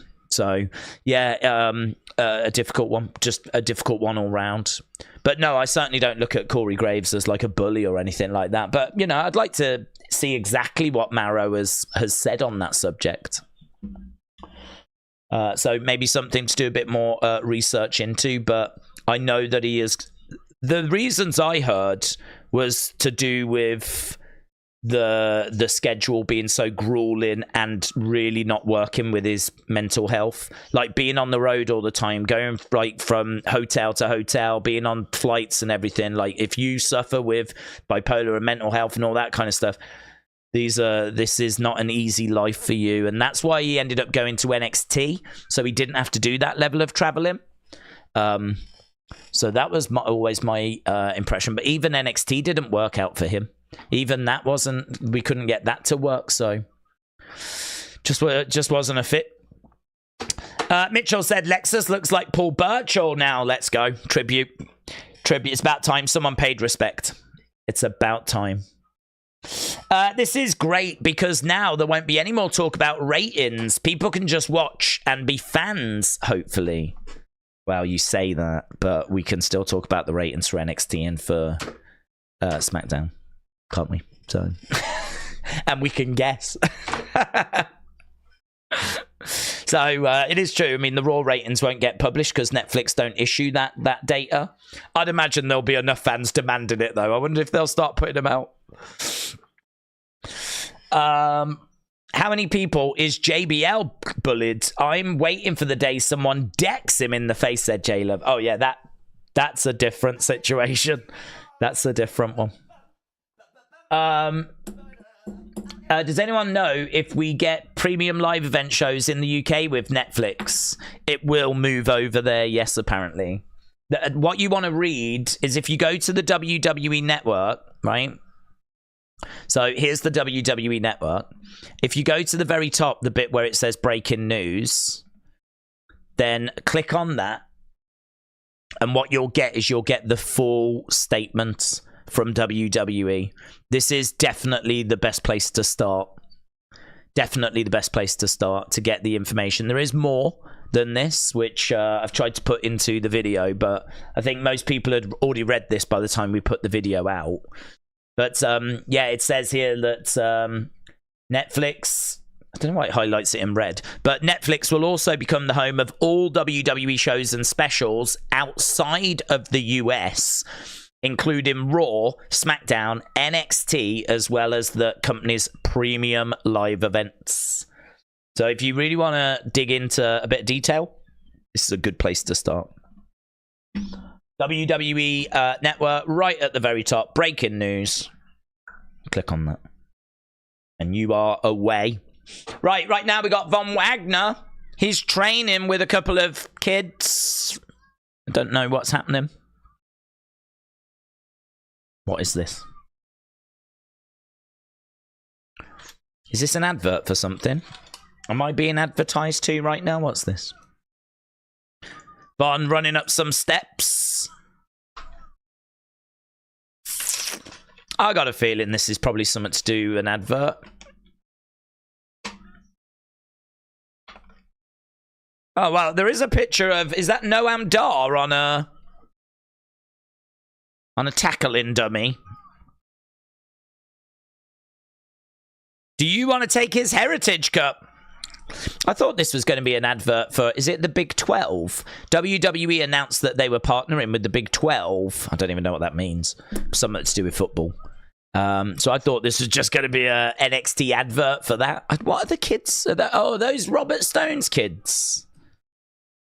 Von did go round Robert Stone's house and there were some kids there, wasn't there? I'm guessing that's who they are. How big of a chance do you think Lyra to be in the Rumble? Yeah, not bad. I think there will be the odd NXT representative, but the main roster is so stacked that we really don't need loads. You know, you can fill a Rumble largely with who's on the main roster, and of course the odd surprise. So we don't need loads of NXT talent. We used to do it where we had tons come from NXT. I think you'll get one or two. I think Tiffany stands a chance. I think Roxanne stands a chance. I think Lyra stands a chance. I think Kiana James stands a chance. Maybe Fallon stands a chance. I think there's a few that are in the running. So yeah, I think there is definitely a chance. The only thing I'd say with Lyra is that she is the NXT Women's Champion. So they might want to not have her in, because why would she want to win? I mean, I suppose like the prize is you main event WrestleMania, but as NXT champion, she's sort of already got responsibility on her plate. You know, at the moment, she is going to be at that NXT show the day before, defending her championship. So that would be the only thing that would make me think maybe they'll just leave Lyra out and go with Tiffany or Roxanne or someone that's not currently the champion. Because come Saturday, you know, she'll be champ because she's not defending it tonight. They're doing a contract signing for Vengeance Day, which is actually after the Rumble. Not immediately, I think like a week later. So, yeah, I think there is a chance, but there's probably maybe a slightly bigger chance it'll be one of the other women that don't have that kind of responsibility already. If Cody can't beat Roman until SummerSlam, then we will all finish our story on 2K24 before he will. Johnny said, will Monday Night Raw still have commercials? Well, some will, some won't, because you can get commercials on Netflix, and you can get commercial free if you pay a bit more. So it depends what you pay. If you pay for the commercial free, then they've said that during matches you will stick with the action. But as I said earlier, and as I said in that separate video, I think that could be a problem, because whenever that's happened with AEW, the matches die a death. The matches just slow to a snail's pace. It's just like they lie on the outside, or they'll put them in a headlock and they'll just like stick there for a minute or so. They'll do a clothesline and they'll both be down in the ring, or do you know what I mean? Like, it's not this amazing action. You don't get more amazing action. So I don't know. It sounds amazing. No more adverts and everything. It sounds like a gift from the gods, and it could be. It could be. If WWE want to make it amazing, they could, but there's no guarantee that it's going to go that way. AEW certainly didn't do that. Right, this is done. It's a win for Lexis King. Relatively straightforward. Not the longest encounter we've seen. He gets a win over Trey Bearhill. I think I would have liked that to have gone a little longer, actually, because, I mean, there just really wasn't. Perhaps we're running time-wise a little bit. That first match did go quite long. So Lexis against Trey Bearhill. Get your votes in for that. I must admit, I do love this 40 years of WrestleMania. Maybe I will keep an eye out for what the roster's going to be for this game. If it's going to be absolutely stacked with legends,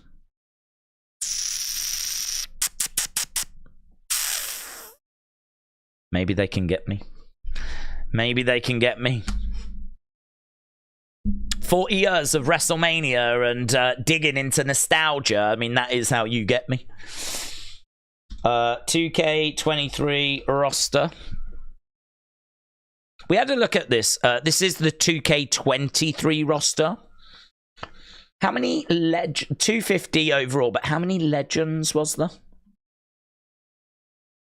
How many rows are there? So there's what? 1, 2, 3, 4, 5, 6. 1, 2, 3, 4, 5, 6, 7, 8, 9, 10.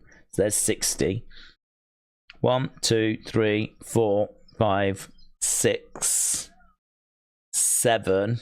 And then you've got this bonus one as well. So is that 17? So 6 times 17. Should I be able to do that in my head? Probably. 102. With that extra one is 103. So basically about 100 legends. That is quite a few, isn't it? That is quite a few. But a lot of it, I mean, to be honest though, 1, 2, 3, 4, 5, 6, 7, 8, 9, 10% of those are all John Cena. So, you know, there's a lot of doubling up here. You get 2 Vince McMahons, you get 2 Molly Hollys, you get 2 Randy Ortons. So it sounds like you get a lot, but actually there's just a lot of 3 Undertakers. 4 Undertakers, 4 Undertakers, 3 Triple H's, 2 Stephanie McMahons. So once you actually whittle it down, it's not 100. It's not 100. You get 2 Batistas. I don't know. It's still pretty good. I want more than that. More than that. Better be more than that for 40 years of WrestleMania. And it's going to be on PS5. That means the discs are even bigger. More. I want more. They've already got all these. They've made all these. They can easily quickly upgrade these. I want new ones. I want new legends. I want legends I've never heard of. I want those 2 midget wrestlers I was watching on that 1950s video from the other day. They better be in it. Otherwise, forget it. I want those 2 wrestlers from the 1930s, and I've not watched that video yet. Bad Bunny was a horrible pre-order bonus, said Jim. Right with you, bud. Right with you. Al said, my thoughts on the Netflix deal. 10 episodes. Then we have to wait until next year for season 2. And then it'll get cancelled. And goodbye, WWE. Well, they can cancel it, but I don't think they can cancel it until 5 years. So I did read on the Wrestling Observer thing there is an out for Netflix, but I don't think that kicks in until the first 5 years. Trina said they also have to get permission from family members or the legends themselves for licensing in order to put them in the game. That might be why some big notable names aren't always in. That's a good point. But not my problem. That's how I feel about it. Yeah, better put them in. Find a way. It's demolition or nothing.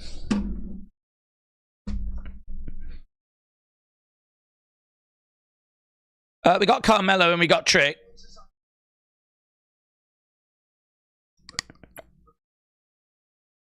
You win the Iron Survivor. Come on.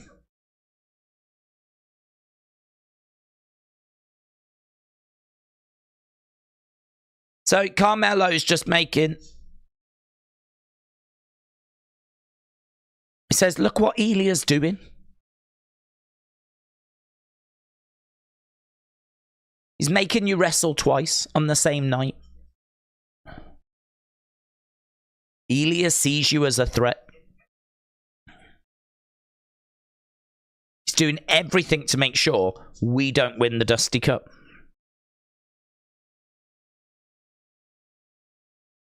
Trick says, I know you know the game. What, Triple H? Probably does. I know the game too.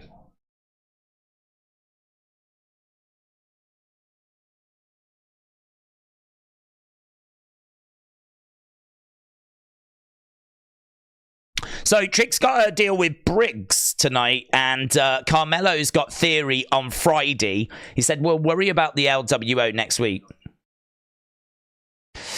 Mitchell said, when are we going to get Shotmaster in the game?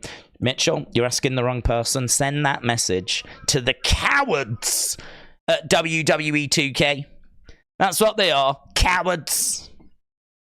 I don't know why I'm so aggressive with them, to be honest, but I feel like they've wronged me somehow.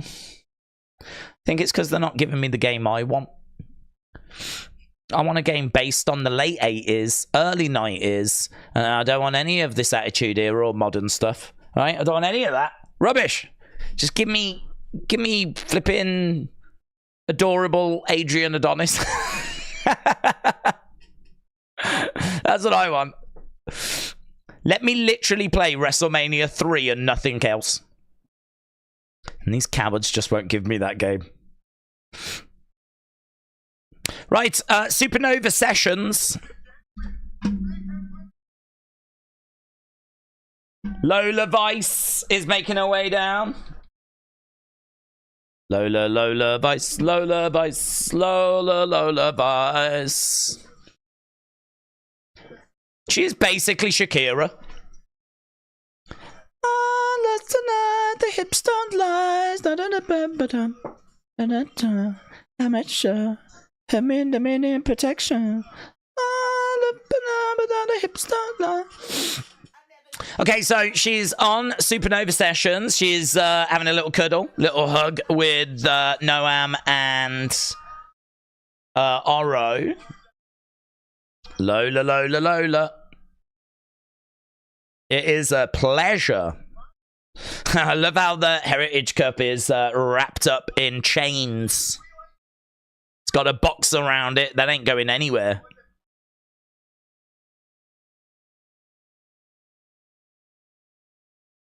The moment Elektra and I linked up, there was an expiration date on our friendship.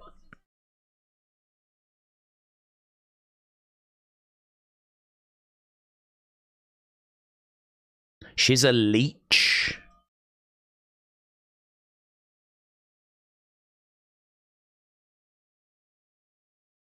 She is a leech. She tried to use me and my star power to make her career relevant again.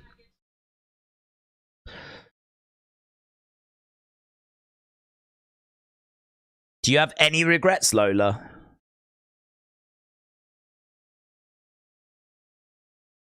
She said she doesn't regret anything.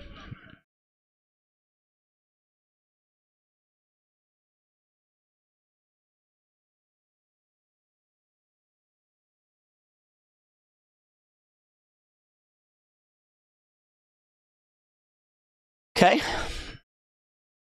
Here is Elektra Lopez coming out. Not the biggest surprise. I think we expected her to...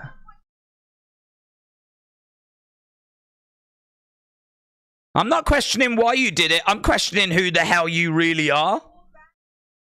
It's a weird feud, this, isn't it?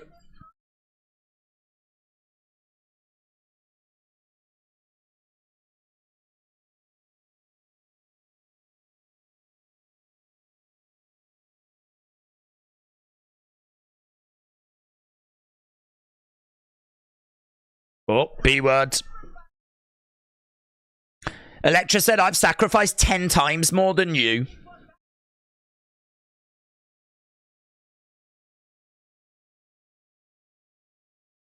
And that's what grabbed the attention of Santos and Legado. You got here by shaking your ass on Instagram. Is that how you do it? Do I need to do that? I might start. Check out my new TikToks that will be dropping soon. I whip my hair back and forth. I whip my hair back and forth. I whip my hair back and forth. I whip my hair back and forth. Whole new direction for the channel. I'm stuck now. Hang on. Next week, you and me, one-on-one. Let's go. Shake off. Are you sure you know what you're getting yourself in for?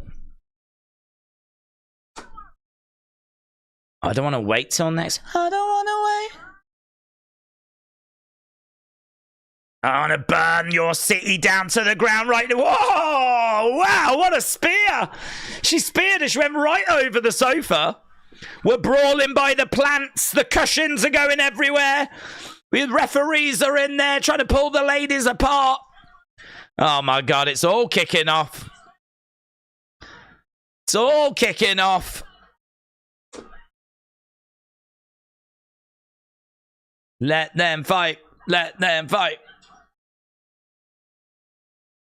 Okay, we're going over to XOTM. You just made a big mistake.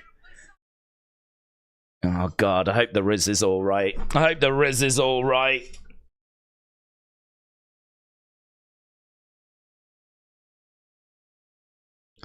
Things are about to get real interesting. I'm down for this feud. This could be a great feud. OTM with Jada Parker against Tony Stacks, the Riz. I feel like we need someone else, though. Because OTM have got Price, Nima, and Scripps, and Jada Parker. Whereas this is only Tony, Stacks, and the Riz. So we need another one. We need to find another of them Italians. Hey! Dwayne Johnson will be at NXT Stand and Deliver before WrestleMania 40, said Cole. Let the talent deliver more realistic promos like this, and we won't have those robotic promos anymore, said Kappa. Love it. Let them tear each other apart, said Erase Your Mind. Mitchell, what are you saying? What is your favourite board game? Oh, yeah. Do people have favourite... Oh, my God, I love board games. Do you know what, right? I did a whole WEP episode on board games because about a year ago, just over, I was... We played, like, my brother came round and my dad was back, and somehow we ended up playing Cluedo. I don't know how. No, that is not what we do, right? Don't go thinking that's a normal thing. I've never done it before in our lives. I didn't even know we had a game of Cluedo in the house. But we ended up playing a game of Cluedo, and it sucked. It was so rubbish. It is such a rubbish game, right? It sucked. I'm sure that it can be exciting, but it was rubbish. So that got me into, oh, there must be better board games than this. And then I just fell down this massive rabbit hole. Found like Catan and like all these other games. So I got kind of into board games for a little bit. I'm out of it now. But in all fairness, there are some fantastic games out there. If you're into war games, right? Like, I mean, proper World War II stuff. There's a brilliant game called Undaunted, right? And it's a 2-player game. And it's brilliant. You use cards to move your pieces. So you can only do what cards you've got, right? You can't just move anywhere. You've got to have the right card. And so you have to really think about your strategy. Like, oh, if I play that now, I might need that later. Shall I go with that one instead? And like, different people can do different things. Brilliant. Really recommend Undaunted if you fancy a war game where you have to play cards to move your people. Unfortunately, the people are just discs. They're not like nice statues or figurines or miniatures. They are just discs. But good game. Like it a lot. A. Jobson said Monopoly. Deadpool Party said Uno. Mitchell said Risk is great. Do you know, I've never played Risk. Never played it. I think I would enjoy it. I think I'd like it. But we've never owned it. I've never played it. It's meant to be a long game, isn't it? But I think I would really love it. Cad Hair said War Game. I did need William Regal to pop up for that, yeah. War games. Candyland is goated, said K-Dub. Mitchell said Mousetrap because Mitchell's 5 years old. Mitchell said Clue is great. I played Cluedo, which is better. Craig said Ticket to Ride is fun. Yeah, that's top of a lot of those kinds of lists. Ticket to Ride, that's an excellent shout. That's about, like, you have to build a train line or like add pieces to a train, and like, I think you have to try and take over certain lines, and then that gets you certain money. And I've never played it, but I've seen people talk about it, because if ever you watch like top 20 games lists, then that can normally pop up. If you watch like real hardcore board game channels, like some of the games they talk about are just been out of print for like 30 years. So it's quite the rabbit hole to go down if you do ever end up falling down it. Talking of falling down, we're seeing Chase U. Oh dear. The whiteboard is being removed. The helmets are being removed.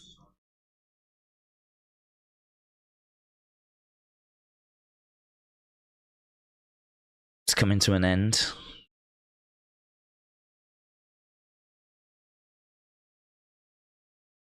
Andre Chase said, it's me that's sorry.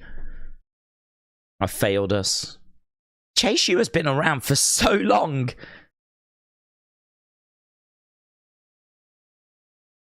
Duke Hudson said, don't worry, it can be replaced as they take away his MVP trophy.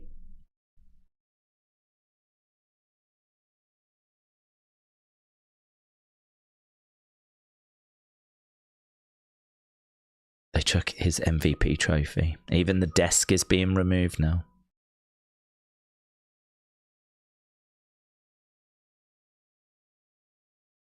Duke says, without Chase University, I'm going to spiral quick.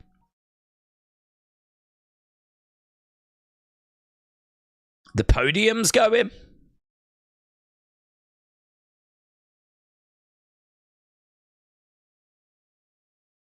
It's going. It's just stood in the corner of a room now. Hard to watch. Hard to watch. We had a good run, said Andre Chase. Well, hang on. Chase has been doing something, hasn't she? And the girls have been doing something. So, What have they been doing? Where are they?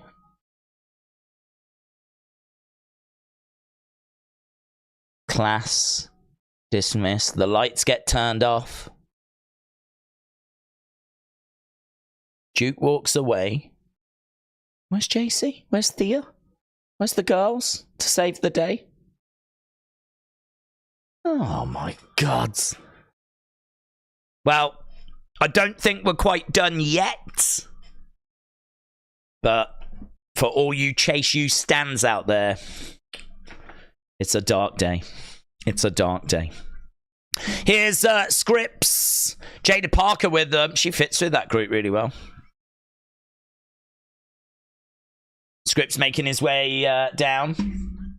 Scripps. Taking on Dragon Lee.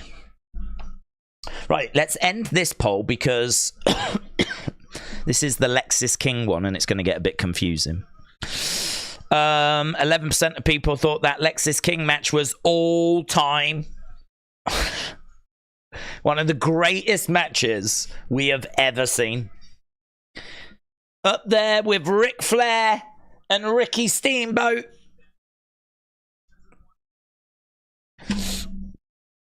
I hate Chase U. I'm glad they're closing down, said Kieran. Mr. Chase never should have slept with that woman, says the man. James said Elektra called Lola a hooker in Spanish, did she? Perhaps she meant, like, you know, rugby. I whip my hair back and forth, I whip my hair back and forth. OTM, you made a big mistake. Michelle, I don't know if you're watching. Try and quote tweet. Because, let me show you what I can see. All I can see is that. I have to click on them to get to them. And then when I do click on them, it kind of takes your tweet away. Dave Meltzer is reporting Tony is close to reaching a big deal with the Weather Channel. Tune into the Weather Channel to see the pro wrestling home of Shiz Storms. Cheeky. Thank you, Michelle. Michelle! Quote tweet, Michelle! Quote tweet! Oh, I've muted it. Who is it? Tony Khan being B-slapped by Netflix. Oh. Oh, yeah, he is. Look. Bang. He is actually getting slapped there. What's that about? What is that about?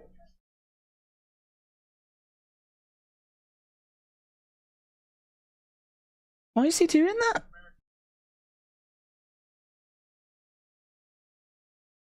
It's weird, isn't it? I don't know what that's about. Aaron said he was very good in AEW. I loved his insight in the moves and the overall wrestling. I thought he was great. WWE are focused more on in-ring now. I think Regal would be great on commentary.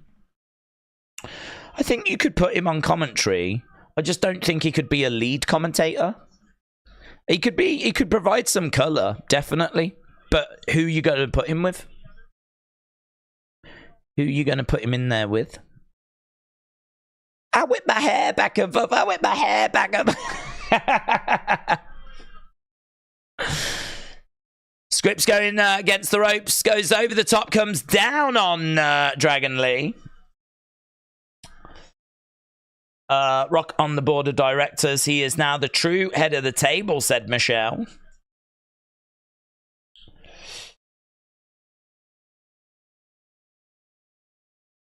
First 10 are for Francisco Chiazzo tonight.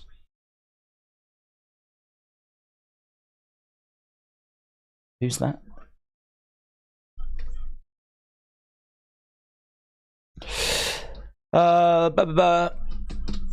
Tony got slapped by a ghost.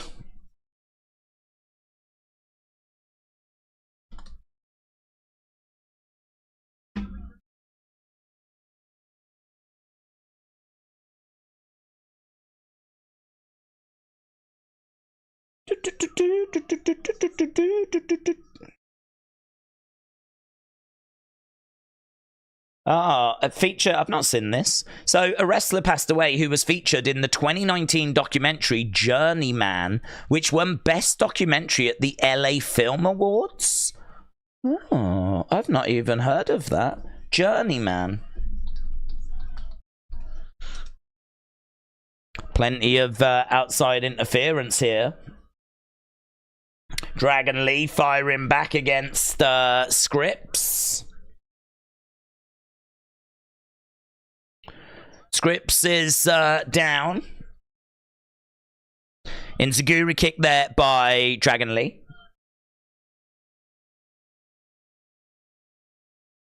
Yeah, I mean, look, he should definitely win this, shouldn't he? He should quite comfortably pick up the victory here, Dragon Lee against Scripps. Charging over, boot coming in by Scripps. Dragon Lee kicks back. Scripps lands on his feet. Charging over, round the houses goes Dragon Lee. He's got Scripps, picks him up. Oh, was looking for a powerbomb, couldn't get it. Knee strike coming in there by Dragon Lee. Dragon Lee against the ropes. Spanish fly, but not the most... not the best looking Spanish fly I've ever seen. Here comes the Riz. Go on, the Riz. Yeah. Jada Parker goes down. Riz against the ropes. Through the ropes. Lands on top of Parker. These two brawling on the floor. Yeah, this whole thing breaking down right now. The Tony and Stacks battling away with OTM. 1, 2. Dragon Lee's going to get the win in the ring. Let's go. Hey, here's some info. This is the Journeyman look. So this features that Francisco Chiazzo who's just sadly passed away. Who else is in it? Anyone we know? Oh. Obafemi said, I will see you at Vengeance Day. Dragon Lee's going to get messed up, man, by Obafemi. It's going to get messed up. Obafemi, look at him. Yeah. I spent hours making this gear, says Blade.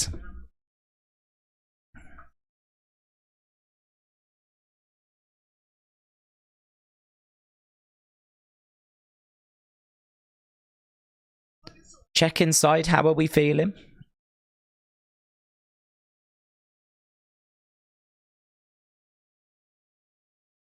We only lose if we don't learn. I can't remember this girl's name. There's a few new faces around since these breakout tournaments.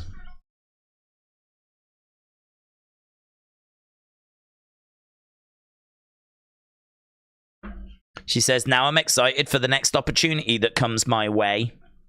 She's a very positive cat, isn't she? Bryn. Dragon Lee wins. Michael, shout out to you, Michael Holtz. I hope the final 4 in the Rumble will be Cody, Drew, CM Punk, and Gunther. That would be fire. That would be fire. I'd have no problems with any of those. Cody, Drew, CM Punk, Gunther, all in each, like a corner. Ooh.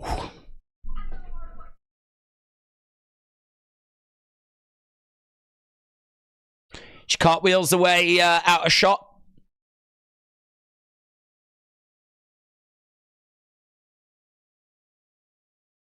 Right, Blair Davenport making her way down. So, Michael, I agree. That would be sick. Imagine if we got down to Scripps, R-Truth, Akira Tozawa, and...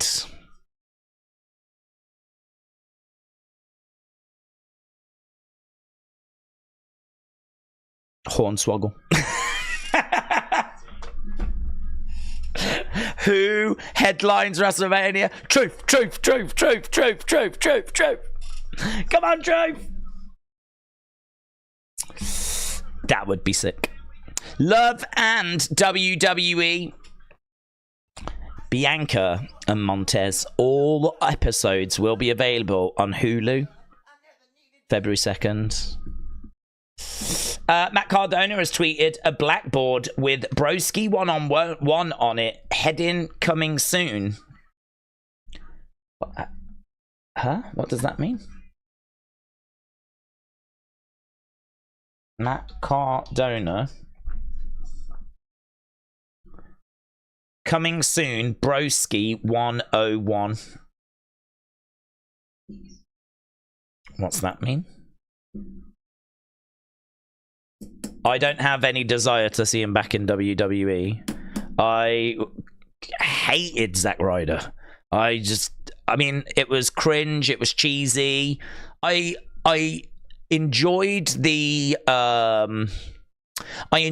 fact he tried to make something of it with the Internet Championship and the Long Island Icy videos. Like, this is a guy that if you give him lemons, he will try to make lemonades. But sometimes the lemonade don't taste that good, right? So for me, I think I give him all props for trying to make it work. I think it was bad creative, and I feel sorry for him. It was bad creative. And now he's gone away, and from what I understand, he's really, won over people, won over fans, and put in some good work and done good stuff on the indie scene, right? So there's a fan base there for him. But I have no desire to see Zack Ryder come back. I mean, maybe if he came back as Matt Cardona, like how Cody went as Stardust but came back as Cody. If he went as Zack Ryder, which is his version of Stardust, and came back as Matt Cardona, well, maybe that'd be a bit more palatable, right? Maybe that'd be a bit more palatable. But, I don't know, Triple H has already brought some people back, and Matt Cardona was not one of them. How old is he as well? I mean, we do have to take age into consideration. If he's probably got a good few years left in. He's probably got 5 years left. Could go a little bit longer than that, but he's 38. So 5 years time, once you get into your early 40s, that's when, we start to see injuries kind of starting to sneak in. Plus also, you got to think WWE aren't going to want to invest in someone who in a few years time is going to potentially call it quits.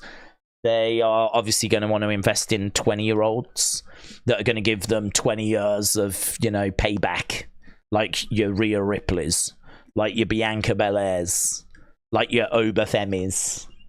So I don't know that means that he's on his way back to WWE, but he is definitely someone that's continued to build his fan base outside of the company. He has shown that you can be a success outside of the machine. Kappa said, I'm glad someone else can do without Ryder, says Kappa. To be honest, I think a lot of people can. I don't think we're alone in not needing Zack Ryder back. I think a lot of Matt Cardona fans would probably say, yeah, we don't need Ryder, but they would like Matt Cardona in WWE. And my answer to that would be, well, I'd be a lot more on board with that than I would with Zack Ryder coming back. I don't need Zack Ryder coming back. Zack Ryder was a bit cringe, a bit Miz Morrison, I would much rather see, if we were to bring him back, this Matt Cardona version that he's become, and see if we could do something with that. But I don't know, we'll see. I don't know that that's going to lead to that, but Broski is not a good sign. If that's a Zack Ryderism. Anyway, we'll see what that leads to. We'll keep an eye on it. But here is Lyra, who just stood up, turned around, and there was Tatum Paxley. I know I lost the Battle Royale. The thing is, you're really special. Oh. But last week was a one-time thing. This isn't going to work out.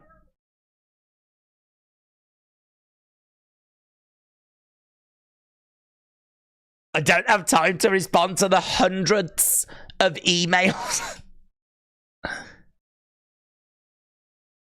If anyone understands you, it's me.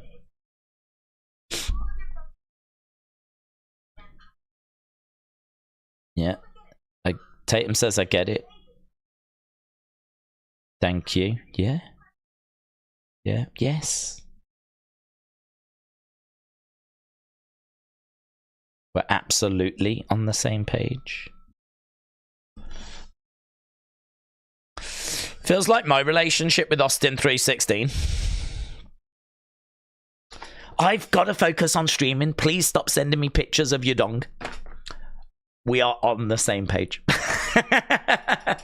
Here's Carmen Petrovich. Lyra needs a little bit of promo work, said Kirby. Defcon Prime said Cardona was an NWA champion as well. He was. I don't know what that means in 2024. You know, Tyrus was a NWA champion recently, so I don't know what that means. Certainly back in the day, that was, you know, it was up there with the WWE Championship, but I think sadly it has fallen a hell of a long way. I think it's EC3 that's got it now, isn't it? Which is okay. That's an okay champion, but NWA is in a difficult spot. I loved Power, and they just really made such a mistake going behind that paywall. We've spoke about that before. I feel really sorry for them. I mean, here was a company that had Nick Aldis, that had LA Knight, that had Thunder Rosa, that had Ricky Starks, that had Eddie Kingston, all on the roster at the same time. And we're putting on banging shows. And, like, you know, they just couldn't quite get the attention they deserved, and they deserved more attention. And then they obviously had to make the decision to go behind the paywall because I think the pandemic, you know, it was that. And it just killed their audience. It just, you know. I mean, I was looking and seeing what Power was getting now. I mean, it just gets next to no views on YouTube anymore. Really has died a death, so feel so sorry for them. But then you look at them like putting the belt on Tyrus, and you look at them doing the cocaine angle and stuff like this, and you're like, well, maybe they are not helping themselves, to be honest, you know. Aaron said, I'm so excited for the Rumble. I remember watching the 2010 Rumble and Sean desperately trying to stay in. Edge return and CM Punk promos. Awesome. Aaron, shout out to you. We are not far away, are we? I mean, yeah, and I think what was exciting was that Better Wrestling Experience saying don't miss the Rumble. Like, there's going to be a celebration. Nick Khan has won big, and they are going to celebrate it. To be honest, I mean, that is, I don't know, what do they do now? What do they do? What does Vince do now? Because you've got to think that sorting out the Raw TV deal has took up a lot of time. They have explored all options. They've dug into each of them. They've looked at, I would imagine, breakdowns as to viewing figures and what it's going to mean and blah, blah, blah, blah, blah. So they've done all of that, but what do they do now? Because, like, these new TV deals have come into effect and they won't need renewing for, well, in Netflix's case, a decade, potentially. So, what, you know, does he start having a look at creative again? How are we going to keep him busy? Vince, can you clean the desks on level 3, please? Because the cleaner hasn't turned up today. Goddamn, pal. The cleaner didn't turn up yesterday for level 4. Yeah, no. Oh, it's a bind in it, but oh, they do need cleaning. Oh, god damn it, pal. I wanted to check in with Triple H. Yeah, well, don't. How about that?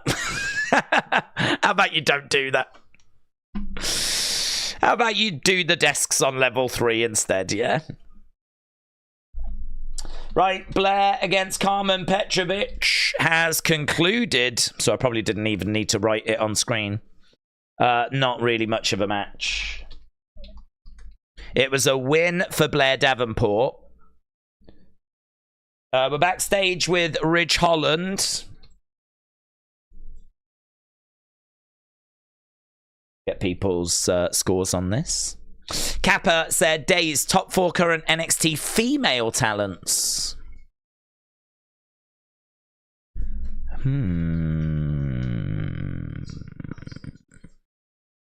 Well, I think there's a lot that need developing in different areas, to be honest. I think they've all got different needs.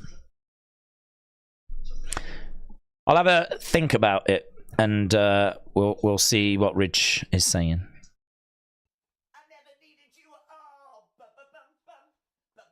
Are you saying you're going to take on Gallus by yourself? Yeah. It's exactly what I'm saying. Idiot. Well, he's an idiot, isn't he? Right, here is Ilya Dragunov. Dragunov is making his way down. Blair against Carmen. We've done that one. You can vote away on that right now. Feel free to put in your top 4 female NXT talents as well. Dragunov is going to join them on commentary. Ilya.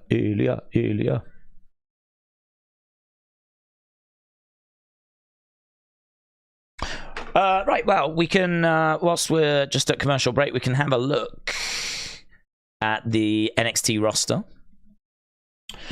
I think they are all lacking in different areas, to be honest. Blair Davenport, I think, is a really interesting one because she's got such experience. She can wrestle, she can talk.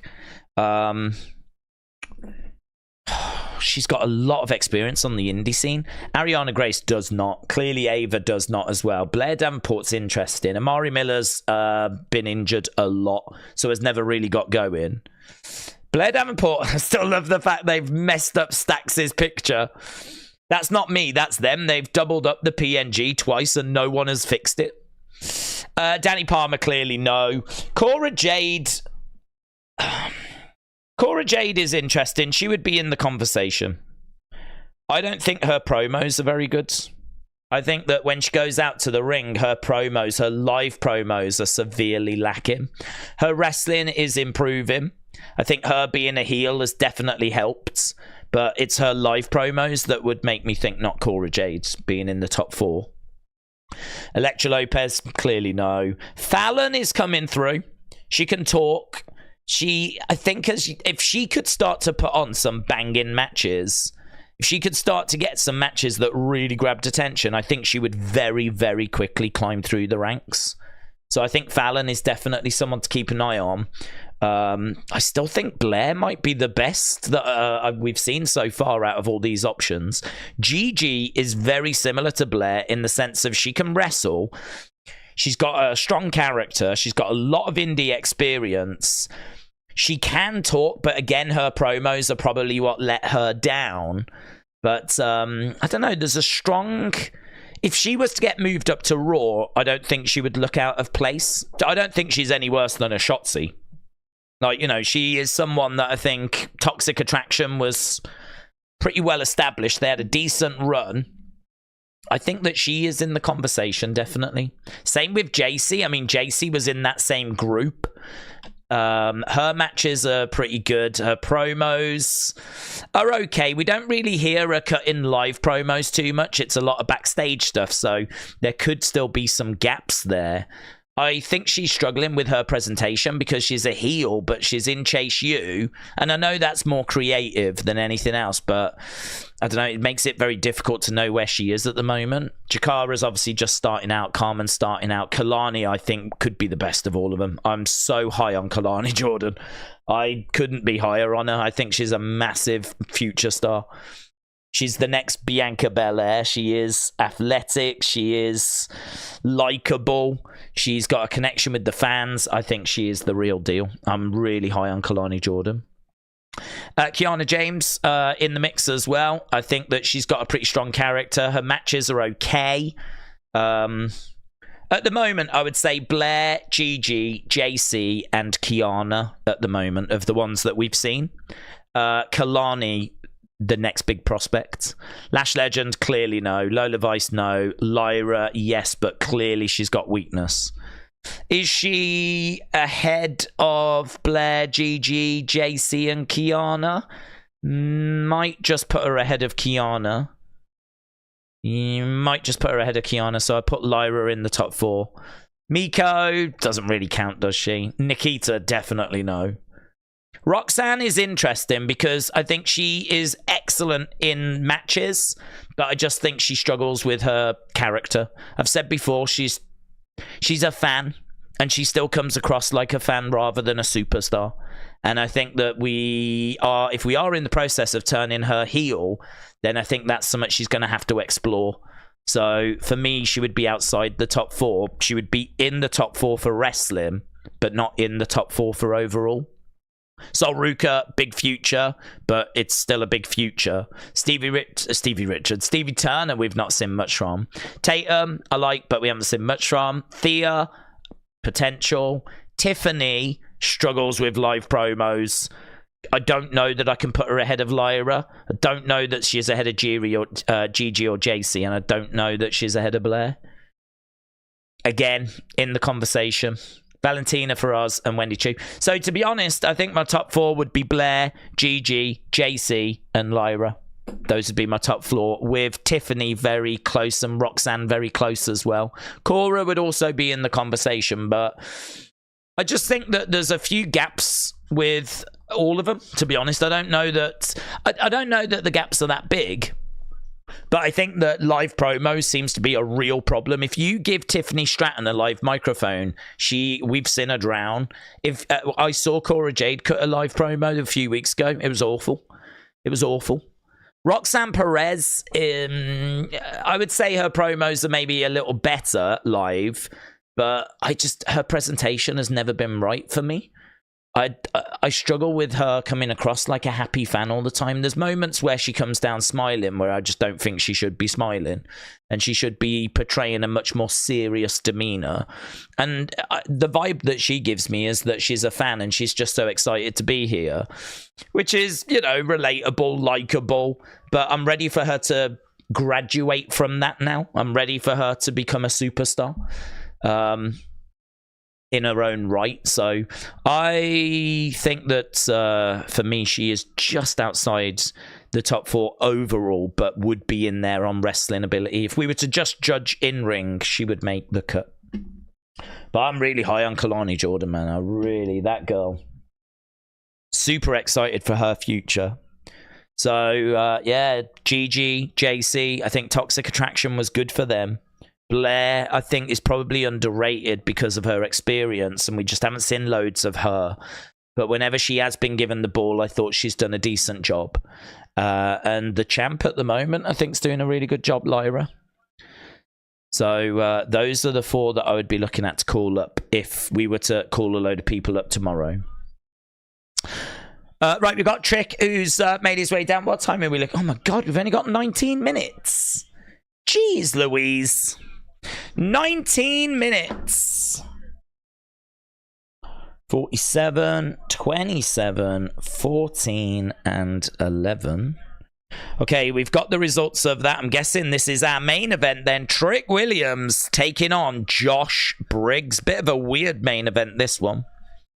Obviously, there was a little confrontation backstage earlier. And that's now resulted in us being here. Trick, of course, going to be compete. I think this is just to kill some time, isn't it?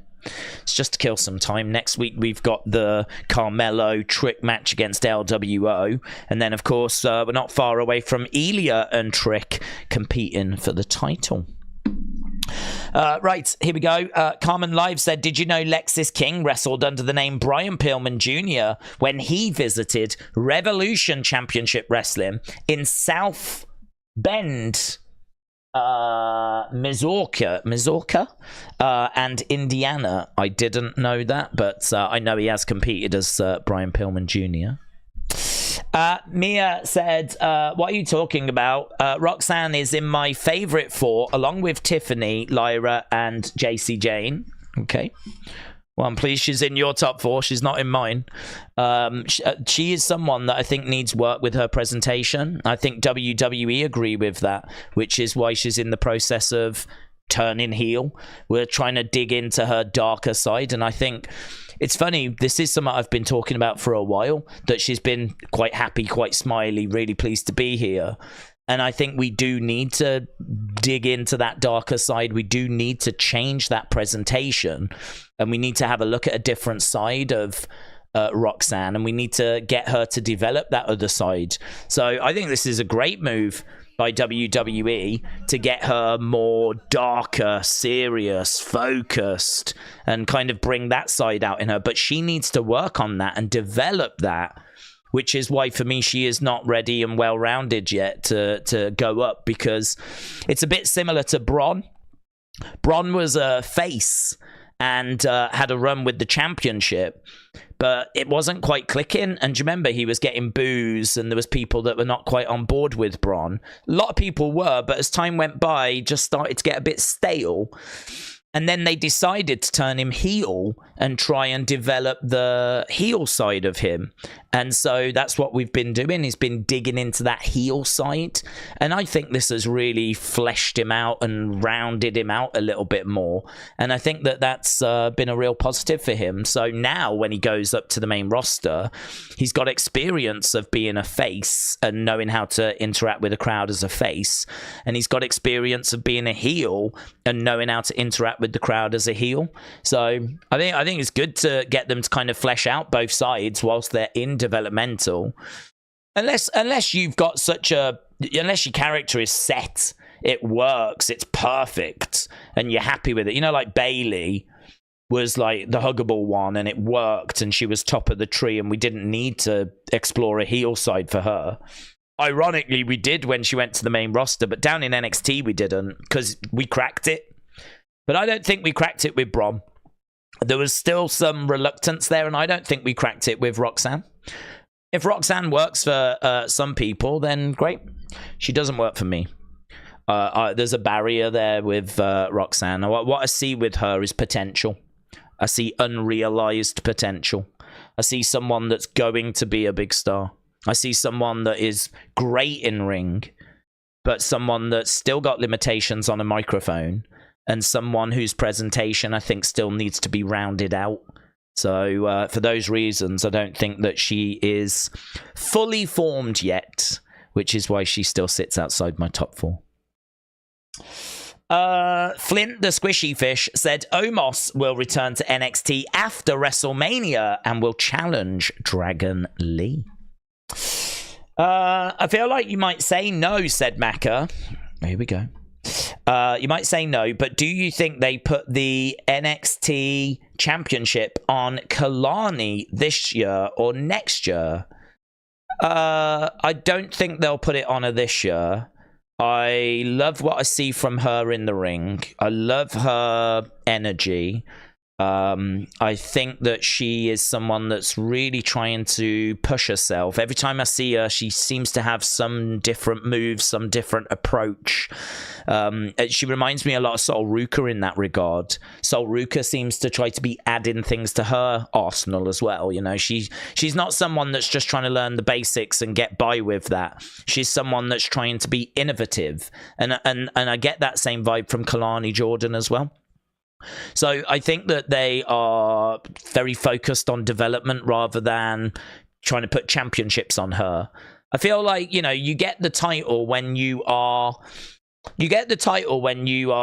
you know, well-rounded, and like, you know, they feel like you're ready for that level of responsibility. Sometimes it works, like Asuka, and sometimes it doesn't, like I would say Roxanne and Tiffany. I think their runs were okay, but I think it did expose some weaknesses, which is fine. This is developmental, and so we work on those. But I think Kalani, it would be very obvious that she's got weaknesses at this stage. So I don't think she's quite ready for that yet. But undeniably, for me, she will be a future NXT Women's Champion. I mean, I think it's quite clear that they see a lot in her, because she was in that Iron Survivor Challenge match. And I think, you know, she normally tends to do quite well, like in that Battle Royal. So I think they definitely do see quite a bit in her. So I'm very excited for the future of the women's division in NXT.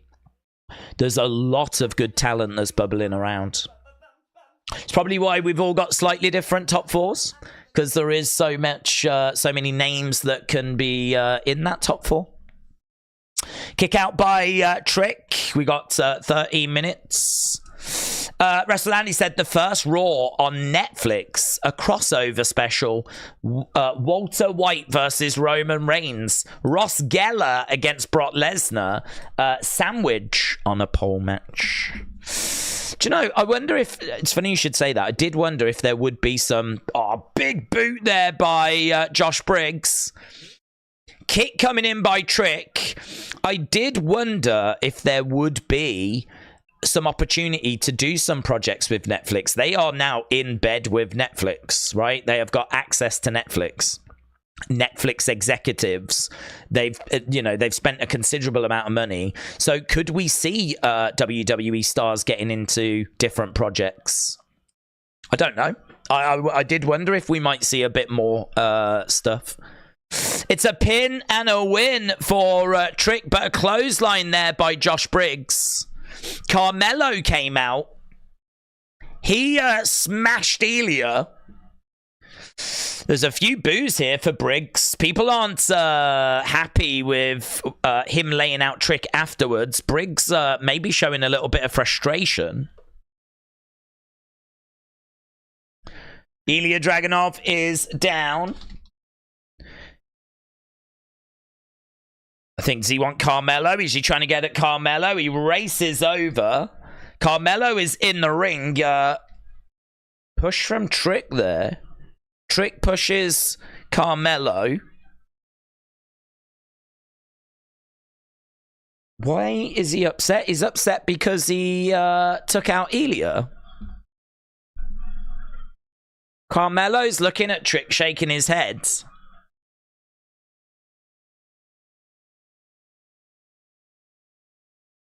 They are clearly not on the same page. Carmelo's like, what? Here's JC and Thea.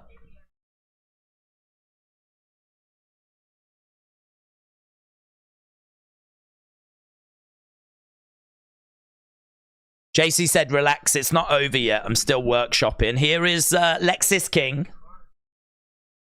Lexis King is with Thea. Tell the king what he's got to do to cheer you up, sweetheart.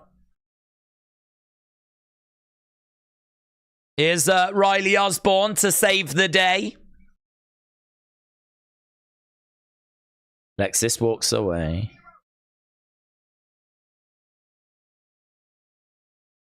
Thank you, Riley.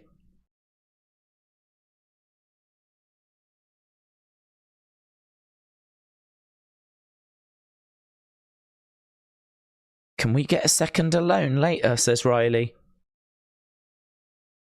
I love that. Like, yeah, see ya. Yeah, no problem.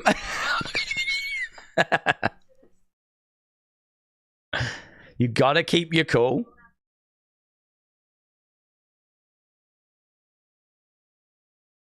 Okay, here's Roxanne backstage. She is heading towards the ring because our final segment is going to be the contract signing between Lyra Valkyria, Roxanne Perez, as we head towards Vengeance Day. Defcon said, this is my final question. Is $24.92 too much for one Elite figure? Is that how much they're going to be going forwards? Is that going to be the average price?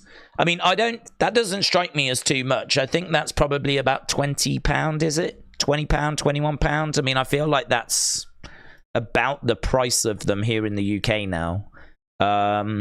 So that doesn't... It's not ideal. I remember when I first started, I think new Elites were like $17.99. So they probably... But that was going back like, 6-7 years ago. So when the channel started, because I started getting Mattel figures just before the channel began back in 2016, because it was Grimm that showed like how amazing the belts were now with Mattel figures. And so, because I'd held off Jacks, I didn't, I have got some Jacks actually, some early Jacks, but I held off getting Jacks figures because I didn't like the belts, and I didn't think that, I like the classic superstar line, but I was able to stay away from that. which was quite fortunate. If it was still going, I'm sure I would have got into it, but I was able to fight that urge. But no, Mattel got me. But yeah, it was $17.99 in the UK. I think they're up to about $19.99 now for brand new ones. So $24, probably about the same price, is it not? So, don't know, it's a tricky one, isn't it? It's kind of like, it's probably where it is now, but it just doesn't feel great. Doesn't feel brilliant, does it? So, don't know. It's one of those where maybe you have to just become a bit more selective as to what it is that you pick up going forward. I know I have become that. I've become more selective as I've moved forward, as I've grown old. Aubrey said, compared to other toys, the Elite figures are reasonably priced. Have you seen how much a Transformers figure is these days? I have not. I have not. I hope that all of WWE doesn't go to Netflix. Peacock, USA, Fox would have nothing, said John. Well, in America, Raw goes to Netflix. Peacock is still going to have the back catalogue in America. In regards to SmackDown, that is going to the USA Network.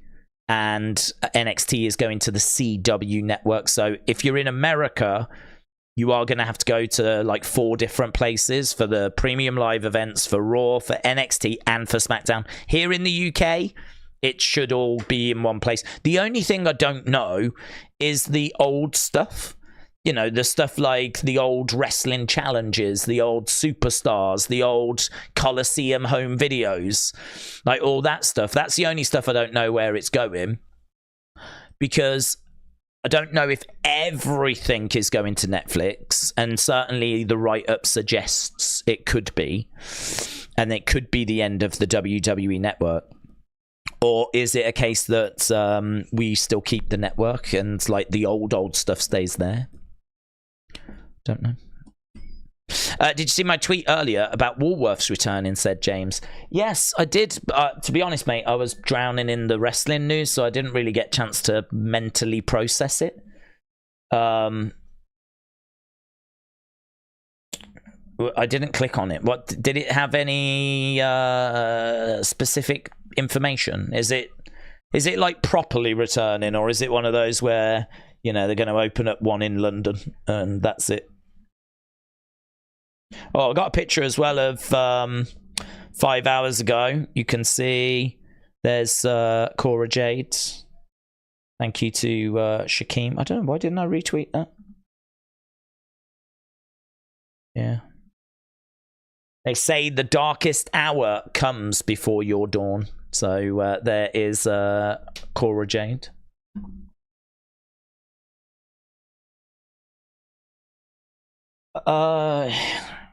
No Quarter Catch crew are saying a few words now.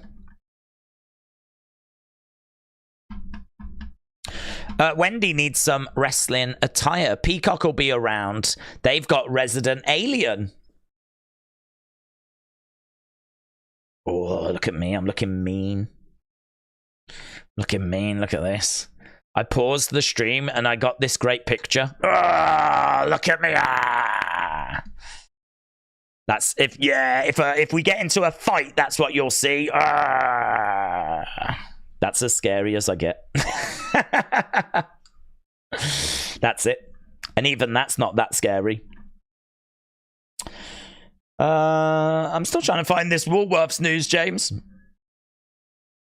I saw it and I was like, oh. And I remember thinking, I wonder if that's just one of those where it's like one venue, one place. But because of the news, just it's lost in a sea of WWE. Oh, hello, it's Trick and Carmelo arguing. Bickering.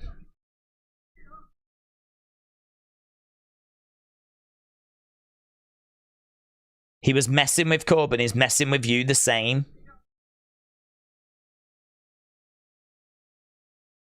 Wake up. Tells him to wake up. Wake up. It was loud, wasn't it? James, I'm actually on your account now. I've never seen so much bad language in my life. Absolute filth everywhere.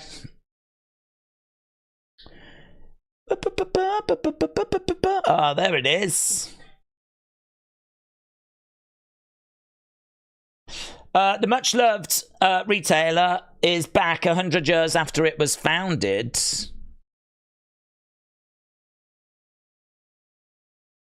Who's that an exclusive with? The Mirror. I'll have to try and read the article.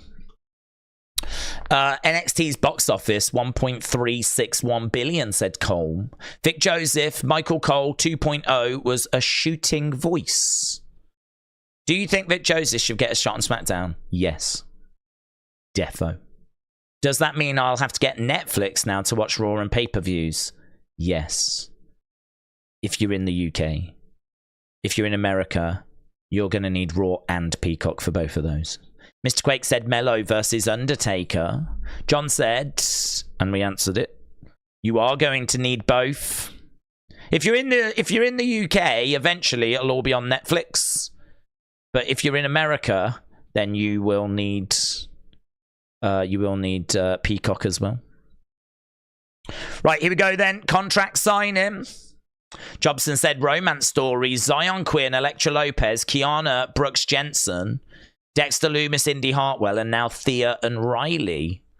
Zion Quinn and Elektra Lopez? Yeah, that was a while ago, that one. Kiana and Brooks. She was using him. Kind of corny. Dexter Loomis, Indy Hartwell, now Thea and Riley. There must be more than that. Ava is hosting this.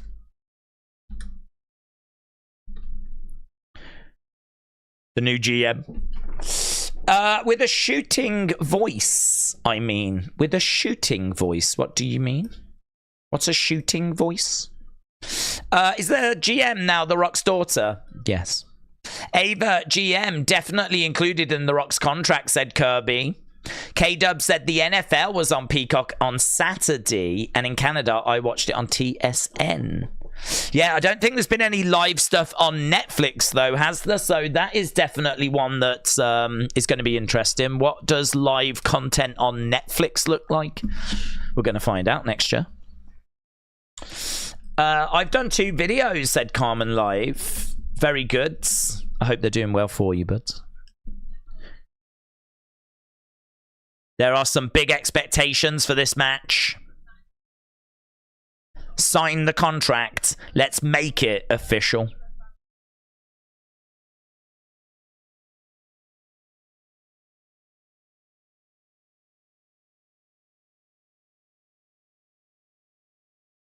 Roxanne said, I think this is a stand and deliver main event that's just come in 9 weeks early.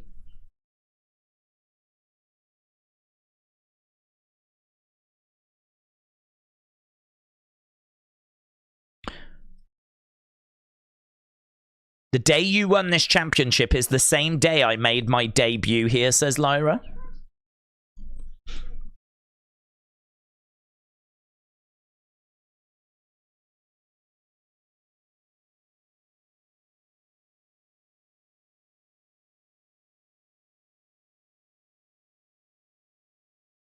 You're the #1 woman in the best division in all of WWE.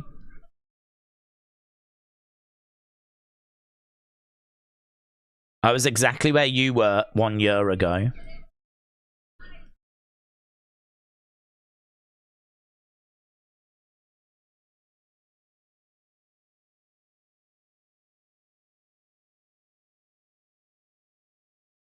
It's more of an edge from Roxanne in this promo. There's more of an intensity with the delivery.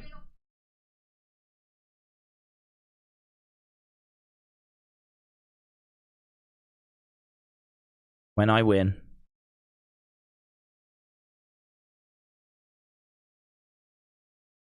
Everything I went through this past year was worth it. And then you'll have to travel down the road I walked down. Lyra said, don't think I've not been keeping my eye on you.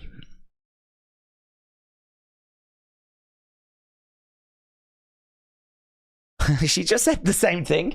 You've gone from being a girl that was just happy to be here to now being this confident woman in front of me. It's exactly what we've been saying.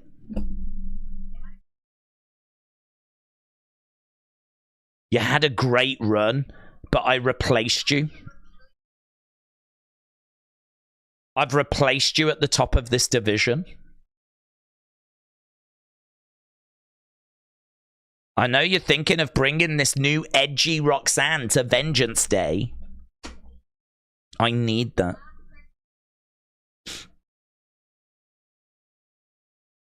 That's a good line. The last person I need to prove this is my division to is you.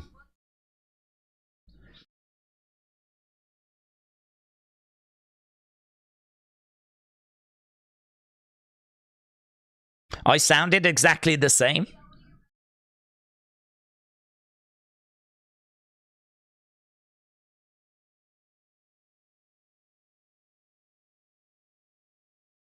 You're gonna lose.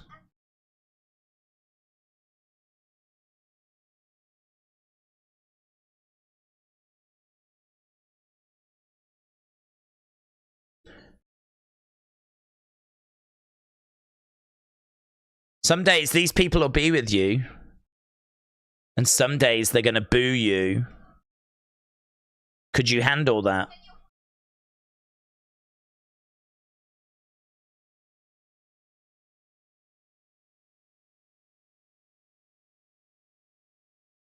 When I become champ, and I will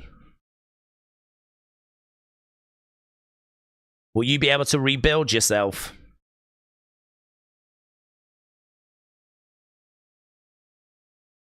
Lyra cuts her off.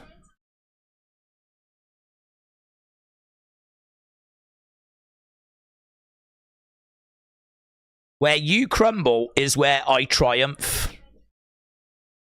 Oh, that's so good.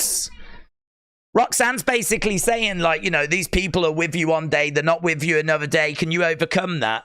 And she's like, well, where you crumbled, I'll triumph. It's a good segment, this. Lyra signing the contract.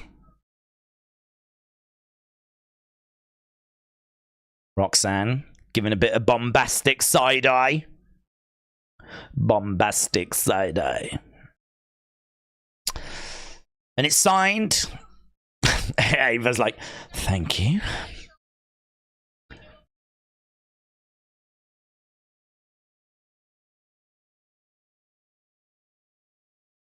Good luck to you both, says Ava, as Roxanne and Lyra are face to face. Lyra puts her hand out. Roxanne shakes the hand. Little smirk as the championship is held up. Shake of the head. Tell you what, we are being spoiled at Vengeance Day. These two going after each other for the NXT Women's Championship, and also Trick versus Elia. There's Tatum. Tatum's come from underneath the table. Tatum sneaking up on Roxanne. Picks her up. Oh, man. Spinebuster into the table. Tatum's like, yeah, I did it. She pushes her away. Oh, my God. They were... Stay away. That's not what I wanted, said Lyra. Oh, the weird girl thought she was helping. She thought she... I thought this is what you wanted. Oh, gods. Boobed. Silly Tatum. Silly Tatum. Right, well, we are done with this week's NXT. So I've recorded the votes for the last match. Let's jump over and set up the scores on the second account. If you go over to Wrestling Daze clips, that's where you can vote. And of course, we will add yesterday's show. Got to stop that. Boom. Yes, let's go over here. So again, if you want to vote, if you are new to the channel, we mention this all the time. But there is people that are joining us for the first time every time. So if you go over to Wrestling Daze clips, you can vote. What did you score? WWE NXT. It is for the 23rd. And did you give it a 5, a 4, a 3, a 2, a 1? So that means it's bad. That means it's okay. That means it was good. That means it was great. Oh, that was great. Or was it all-time, man? That is an all-time episode. Which one do you think it was? On these options. I honestly don't know. I mean, for me, I'm probably around good to great. I mean, I think it was better than okay. I mean, I thought the Bron Breakker match was excellent. But I'll put it up, see what you think. Probably, I'd be debating between those two, I think, for me personally, but it's up to you. You can see how people voted for Raw. So yesterday's Raw came in at 50% good. Let me write that down. And as we've said before, we always add the scores above because the scores above, obviously, they all think it was good as well. They actually thought it was better. But it does go down as good, but it goes down as good.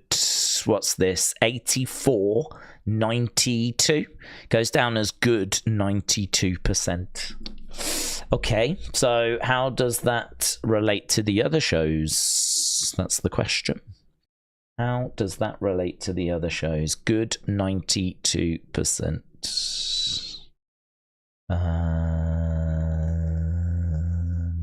Let's close that. Let's go that. Let's go that. Let's go that. Let's go that. There we go. Okay, so good 92 puts it here. Wow, isn't it amazing? Don't you think this is amazing? I think this is amazing. It blows my mind. How are we getting these scores to be so close to each other? Completely, like, you know, no one knows. No one knows, like, this Raw is right next to, really, really close to a Raw from just the other week. Like, it's right next to it. So the Raw on the 8th scored good 93, and then the Raw this week has scored good 92. What that says to me is that a lot of people are feeling very similar about the shows at the moment. It feels like the shows right now are giving people, like, similar feelings. So they're voting similar scores. Whereas something like NXT, like, I mean, look at the cluster of NXT, you know, that is a little bit down at the moment. The 2nd, the 9th, the 16th. You know, these scores are coming in and they're all coming in around the same level. And we're not seeing that with everything, but we are seeing it fairly consistently with, you know, certain shows and different things. Here, look, Raw, as we said, coming in right next to a Raw from just a few weeks ago. The Raw from last week was actually considered much higher. It was classed as great. And that was up here. That got great 62. So it was actually up here. But this one, look, right next to that Raw. Can't believe it. It's amazing. Right next to the Raw from a few weeks ago. And this cluster of NXTs, that just blows my mind. The 2nd, the 9th, the 16th, all together, score-wise down there. The shows that have been killing it at the moment, the shows that have been doing really good. Still, we've got all time for that SmackDown. And again, you know, to talk about how I think people feel similar about shows, the SmackDown on the 9th did really well. And then the second best show was the one from the 11th of December, was the second best show. So obviously those two shows very, very close. Even the Raw on the 18th was not too far away. And then, of course, we have the Christmas Day episode, which was like a best of. And then since then, you know, we've kind of struggled a little down here. Where was the first? The first was up here. So we did well on the first, but then the 8th didn't do very well. And then the 15th was here. Now we're back down here. So we are seeing a little bit of jump around for Raw, but we are seeing some clusters of shows as well. So yeah, I think it's really, really interesting. We can also have a look at the match scores. I know that's something that people would be interested in. So these are currently the best matches. I've added yesterday's Raw into this. So at the moment, Becky Nia Jax is still the highest scoring one. People love the Battle Royal from last week's NXT. Rhea Ripley against Ivy from the first did really well. Trick Williams against Grayson Waller, that did really well. Seth against Drew, Seth against Jinder. Both of those high stakes for the World Heavyweight title. Both of them doing well. Cody against Shinsuke doing well. Miz and R-Truth doing well. Ivar, Chad Gable from yesterday went into that bracket as well, which I agree with. I think it was a really great match. LA Knight, Randy Orton, AJ Styles, triple threat, of course, battling to find out who was going to face Roman. But if we go down, then we've got all these. The ones that have struggled, Ivy, Nile, Valhalla. That was from yesterday's Raw. It was the lowest rated match that we've had so far. Indy and Candice against Piper and Chelsea from the Raw before. That's just slightly above. Shayna and Zoe against Indy and Candice from yesterday's Raw. Did not score well. Even New Day Imperium didn't do well, but that's because, you know, it was a double count out. And actually a lot of the good stuff that happened after the match. So it's very interesting, very, very interesting to see how this all, is playing out. So, yeah, I mean, I've been really trying to think what to do with this. I think we could really do like a video talking about like the best shows of January. Here's the top 3 shows of January. Here's what happened on them, how they scored. And here's the top 3 matches or top 5 matches of January. I think we could do that for each month and actually use this data to come up with some really good, really interesting bits and bobs. So yeah, I'm really interested in exploring that and digging into that a little bit more and seeing where we get with that data. Ivy against Valhalla did absolutely suck, said James. People putting in their scores as well. It looks like William Hensey is going rogue. Carmen Live said, I give NXT tonight an 8. Watson said, I'll be really surprised if either of the Rumbles don't get a higher score than that Nia Becky. Yeah, I think you're right. I think we could see it get a higher score. I think there will be a few matches that will come in and get some that will trouble the top end of that. I hope they do, actually. I mean, I think Becky Nia was really enjoyable. I don't disagree with it being up there. I don't know that it deserved to get an all-time rating. I don't know that it deserved that because I don't know. It was good. It was really good. I have no problem it being in the conversation, but I hope we're not going to find that match is like really hard to beat, because it didn't strike me as a match that would be hard to beat. So we'll have to see. We'll have to see. We might have just got a bit overexcited at the start, so maybe there'll have to just be a little bit of reflective correction. I don't know. We'll have a look, but we'll see. We'll see how it does against like some of those Rumbles and whatever. If the Rumbles are killer and everything, then yeah, I hope they will beat them. I think it can be beat, but it just means like a lot of people are going to have to click on that all time in order to beat it. And I really don't want people clicking on that unless they really do feel like what they've just seen is special, I've kind of said, like, you think about using the all-time thing like once a show, if even that. If even that. Because to be honest, you'll probably watch some shows and you'll be like, no, I don't think that was. I suppose in a way, the better way to think of it is maybe click on all-time if you think you've just seen a match that is really going to be a contender for, like, match of the month. Maybe that's when you would click on the all-time one. But yeah, I think we're still sort of exploring it. We're still sort of getting it right, but we're seeing much more accurate results now, I think. And I don't look at that list and go, what's that doing there?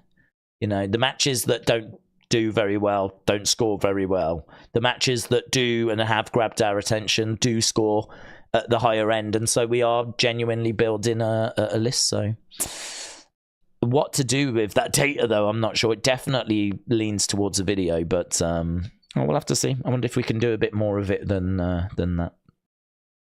What do you think about Lola Vice? Do you see her as a future star, said Vaughn? Oh, definitely. I mean, she's got great striking. We haven't heard much of her talking.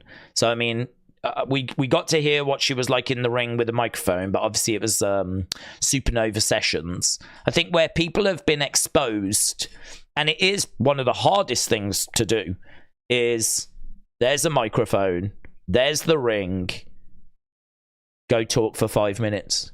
And, I mean, imagine that. Imagine NXT starts, crowd are there, there's loads of excitement, you get given a microphone, go kill 5 minutes. I mean, it is just one of the most daunting things you can do. It's one of the hardest things you can do, but this is what they are training them up to be able to do.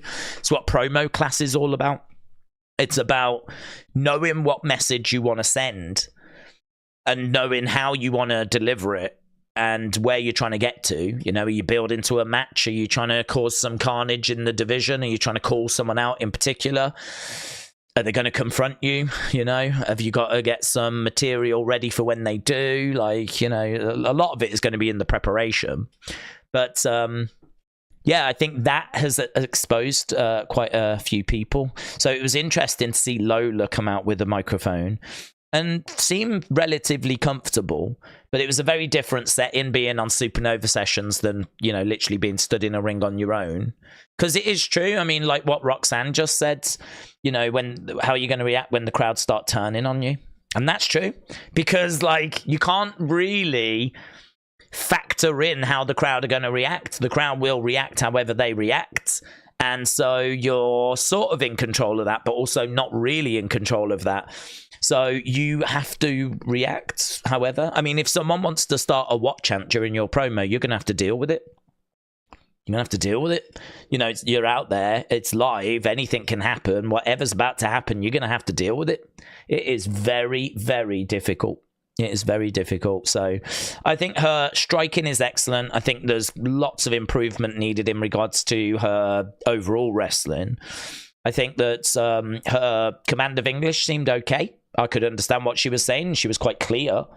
I don't know what she'd be like putting out there completely on her own for 5 minutes with a microphone. And then, of course, you know, we need to have a look and see what she's like with some solo matches, singles matches. The only stuff I've seen from her has been very developmental, NXT level up type stuff. And they've just been putting her in breakout tournaments and, you know, stuff like that. So, you know, we're still a way away from her being in like some really long, dramatic 4-star matches. You know, that's the kind of thing that we need from Lyra and Roxanne.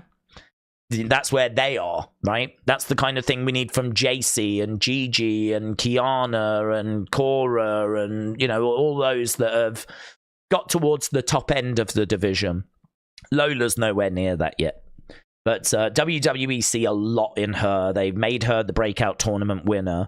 And I keep telling this same story, but if you watched the WrestleMania ticket launch for WrestleMania 39, she was actually brought out on stage, I think not long after she had signed.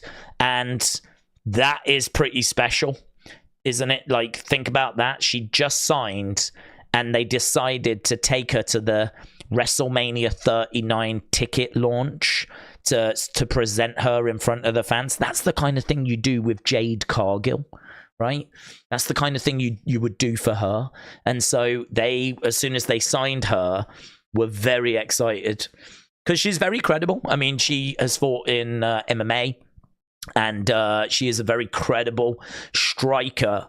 And I think they were very excited about like the signing. So yeah, I think they see a bright future with her. I think they're very excited for what is to come. I think the chat is having problems, said George. Well, I don't know if it's just William going rogue or what's happening, but I think he's having a good time deleting messages. You know, God bless him.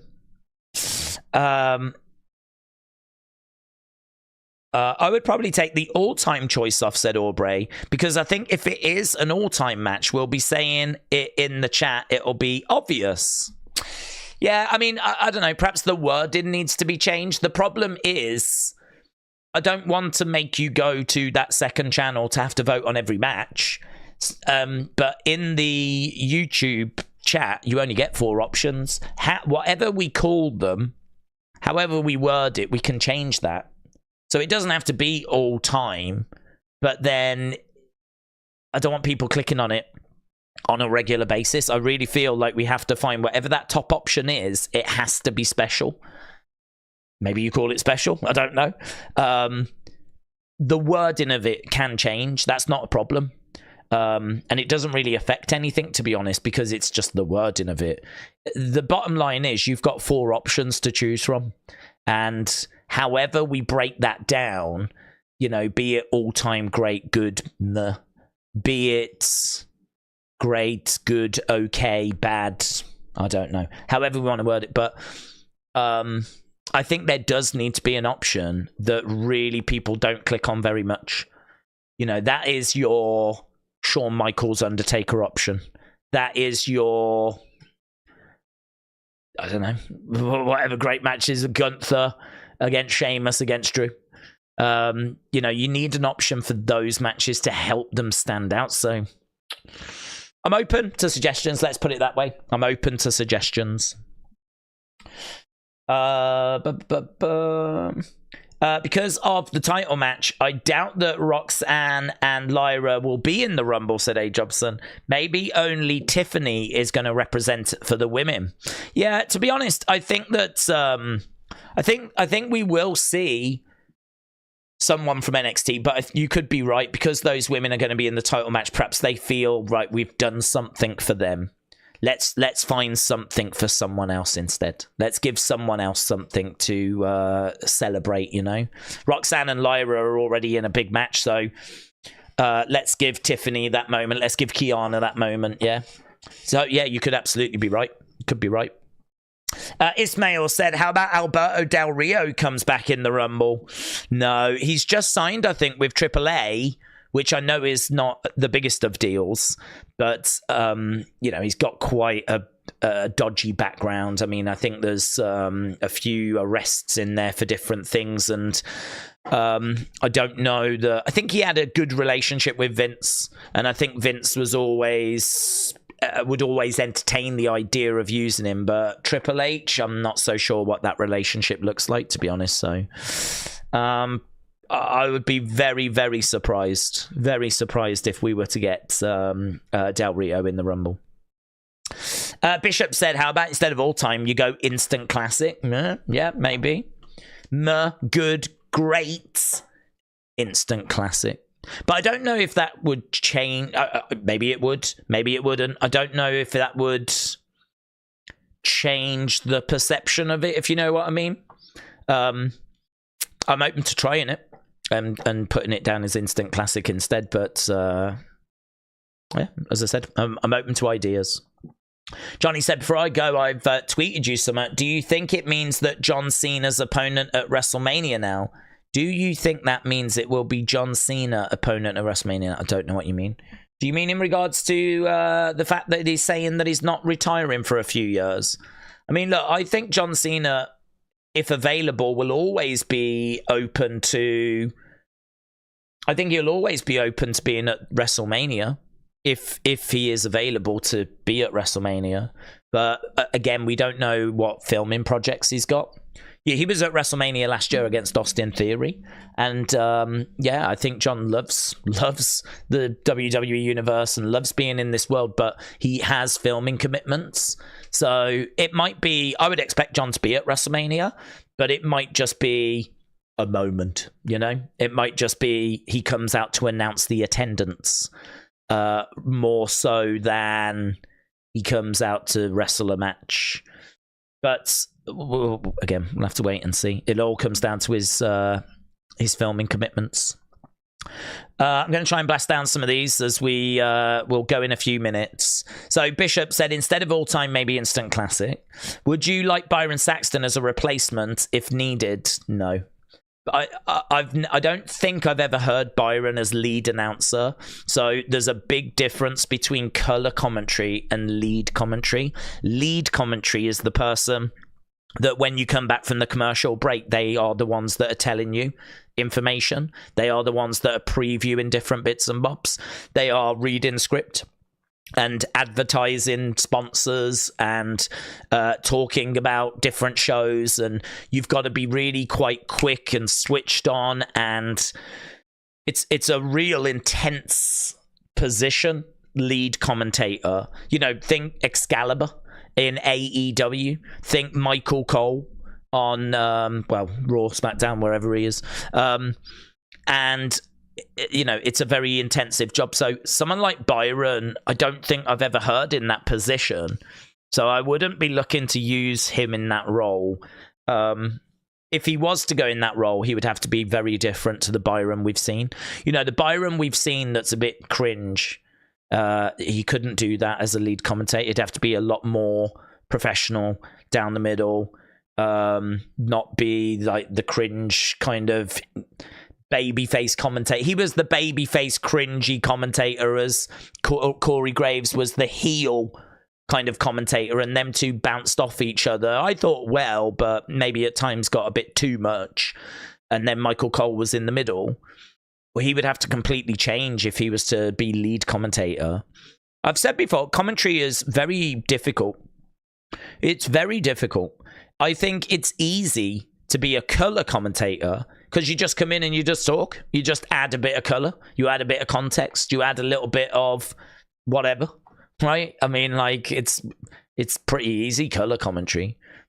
It's the lead position that's a lot more challenging. You are steering the ship.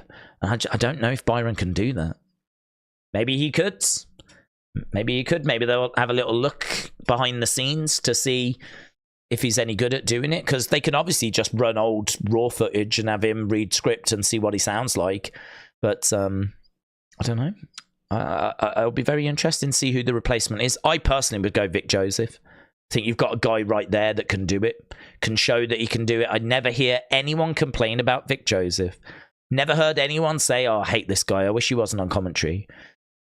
And he does all the lead stuff for NXT, so why do we not just call him up? Why do we not just call him up and give someone else a chance? There's a dude, actually, that does lead, you know, for NXT Level Up. I don't know his name, but he is someone that I don't know a great deal about him, but he could go. Vic Joseph could go to SmackDown, and the guy that's doing NXT Level Up could now go in and fill in for Vic Joseph. And so we could get a new NXT lead commentator. I'd be fine. That would be the direction I would go. I've said before, I think if you have got NXT as a system to produce future ring announcers, referees, wrestlers, of course, and all the different positions you need, you've got NXT there getting people ready for when they're needed. And, you know, if we find ourselves in a situation where we need a lead commentator, why don't we just take the lead commentator from NXT? What would you rate the show tonight, said Kashawn. William Regal back on NXT. I would rate it 6.75, something like that. I mean, I thought, as I said, it was probably good to... Great feels a bit... It didn't feel like a great show, but I really enjoyed Braun, that match. And actually, I said it'll be interesting to see how that match scores, because I thought it was one of the best matches we've seen in a hot minute. Did you lot agree, or did you disagree? What did you score it? No, you agreed. Shall I put that in now? I'll put that one in now. I'll put it in now. So you scored this 68 great. Wow. Right there. Right there, 68% great. You scored it for the Bron Breakker Baron Corbin match. So 68%. You scored it actually 46 for great, but as we said, we add the ones above it as well. So, Braun, Breaker, and Baron. Don't worry, I'm not adding them all. I just wanted to add this one. I will add them all after, but I just wanted to add this one so that you could see where it ranked. Because I agree. I thought this was a great match. I personally would probably have said it was better than Trick against Grayson, but you know, look, it's in the conversation, and that's to me all that matters. So yeah, goods. So it was a win for Braun and Baron, and we just have to make that bold as well. So according to you lot, that is the 1, 2, 3, 4, 5th best match that we've seen since we've started scoring. So, you know, you can get up there. It is possible to get up there. So that from tonight, the 5th best match we've seen since we started scoring. I thought it would do well. It felt like it should do well. So, brilliant. Right, let's go down. Oh my God. Let's try and read some of these. Who from the community would be the best surprise in the Rumble, said Watson. Sonny Wolf. Sonny. I think Sonny has got a lot of support, and I think that the men's Rumble is pretty crowded. I don't know that the women's Rumble is as crowded, so I was trying to think of a female from our community, so I think Sonny would be a fun addition to put into the women's Rumble. Before I go, read that. Does anyone know when your package will arrive if you've ordered from WWE Shop, said Zycamy. I think it normally takes about a week or so. Depends, doesn't it, where you are, but they haven't always been the quickest whenever I've ordered bits. Do you have a favourite Rumble or favourite Rumble moment? Well, favourite Rumble moment's got to be Titus World Slide. In the normal Rumbles, maybe, I don't know, that's difficult. That is difficult. I mean, Cena's return was excellent, but the more I move away from it, the more it doesn't hit as hard. But it was excellent. I think actually it was voted the best surprise moment in Rumble history when he came back, confronted Triple H. Like that was really good. Amazing. AJ Styles, I mean, wow. They did botch the camera work on that though, didn't they? But what a moment seeing AJ Styles. Do you know, it's funny actually, that might be the first time I remember seeing reaction videos like really like taking off. I remember a guy freaking out over AJ being in the Rumble, like really lost his mind. And they actually invited him to be on the Edge and Christian Totally Reeks of Awesomeness show. And he got to meet AJ Styles. It's brilliant. It was really brilliant. I was really pleased for him. Because, again, you know, I think you can tell if a reaction is genuine or not. I really believe that, like, you know, I don't think in those moments you can really fake a reaction and it be believed, you know? This is why, like, on this channel, we stream for hours and hours and hours, and you get my genuine reactions. I mean, to be honest, I wish I had screamed my head off for CM Punk and whatever, because I'm sure that would have gained a lot more traction. But my honest reaction was, it wouldn't compute. No, it wouldn't go in. I couldn't process it. Like, I was seeing it, but I wasn't believing it. I remember in my head, I was like, are they swerving us? Is this a swerve? This can't be real. It was just, I couldn't believe it. But I remember watching his reaction, and it was genuine. I would put money on his was real. I mean, he stood up, he was shouting, he was like, oh, you don't understand. I think he turned to like his mate or someone going, you don't understand. This is my favorite wrestler in the world. It was a brilliant reaction. It was brilliant. Because it was genuine, it was real, and you was like, oh man, I'm so happy for him. And so that was great that he went on the Edge and Christian show and he got to meet him and everything. So if you get a chance to watch that, you should do. It's good. It's really, really good. So, yeah, the Cena one is probably one of my favorites. But as I said, as more time goes by, it probably loses some of its impact. The AJ Styles one, I think, was fantastic. Oh, God, I love that as well. My reaction wouldn't have been like that guy's, though. I mean, I was definitely excited, but I wasn't, like, jumping up and down like he was. And, I mean, Edge coming back was amazing as well. That was brilliant. I don't know that I do have a favourite. I do love Asuka winning. I do love Asuka winning the Rumble. That was a great moment. Do you know, I feel like we went through a period of time where the winners of the Rumble were very unsatisfying. You know, like when Batista won, and when Alberto Del Rio won, and when John Cena won. I remember someone tweeting out, like, if Cena wins the Rumble tonight, this is what my house is going to look like. And he tweeted out, like, a completely trashed room, trashed place. And Cena did go on to win, and I think people were like, can you show us your room? Have you trashed your house now? I remember going through a bit of a run of some really disappointing winners, but I mean, last year was what, Cody, which was fine, that was good, and was it Becky last year that picked up the win? Which was fine, but I loved the year that Shinsuke and Asuka won. I love that year. Was that 2018 when it was Shinsuke and it was Asuka? I was really pleased that they both got the dubs.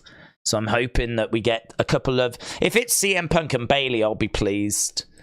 In fact, I don't know who would be bad this year. I think that's probably a really good thing, isn't it? Like, I don't know. Maybe if, like, Nia Jax won, that would be a bit disappointing. But to be honest, I think there's a lot of great options, and I wouldn't really mind if several different people won. If Cody wins, I don't mind. You know, it's an achievement to win 2 Rumbles in a row. If Punk wins, I won't mind. If Gunther wins, I'll be over the moon. If Sami Zayn wins, I'll pass out. Right? I'll be on the floor, needing oxygen. So there's a few options definitely that are quite exciting.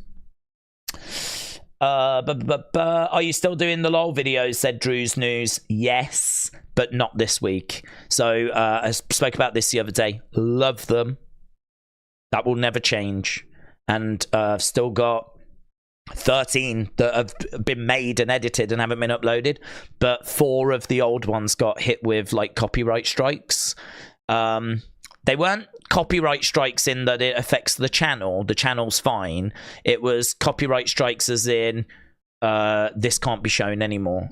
We found some footage in here that we don't want you to be showing, basically. Which I don't understand, because there was nothing in them that was like long, or I wasn't showing whole matches. I mean, all the little clips, if there are any clips, are all just very short. Whatever, you know, it's one of those, the beautiful grey area that is copyright on YouTube, you know. So the problem I've got is that I know there's footage that gets shown in some of the uploaded ones yet, the ones that are still to come. So I'm kind of thinking, do I just put them up and whatever, or do I have to go back in and edit them? And to be honest, that's a whole job which I don't need right now as we head towards the Rumble. So my love for the LOL videos is as strong as it's ever been, but the LOL videos are not loving me back at the moment. So give me a breather. Let me get past the Rumble, and I will have a look at those that have yet to be uploaded, and we'll get back on it. But Drew's News, I really appreciate you asking, because that would suggest that you care, and I love that you care. Von said, is it true that Mustafa Ali was supposed to be a world champ instead of Kofi at WrestleMania 35? What is the story behind it? That's a hell of a thing now. I honestly don't know if he was meant to be champion. What I do know is that he was going to be in the gauntlet match. So he was meant to be in the gauntlet match. He ended up getting injured by Samoa Joe, I believe it was. And so Kofi went into the gauntlet match instead. He went into the gauntlet match. I believe the gauntlet match was basically to determine the order of who went in Elimination Chamber. So the gauntlet match, they put Kofi in as the replacement, and the crowd went crazy because Kofi had a great showing in the gauntlet match. And all of a sudden, Kofi Mania was born. All of a sudden, I mean, it's one of those, isn't it, where Kofi, people love him. He was in the New Day. It was absolutely like, you know, perfect for him. But New Day has kind of occupied him. And all of a sudden, people sort of looked at Kofi in that moment and went, he's never been champion. He's hardly even ever had a chance to compete for the title.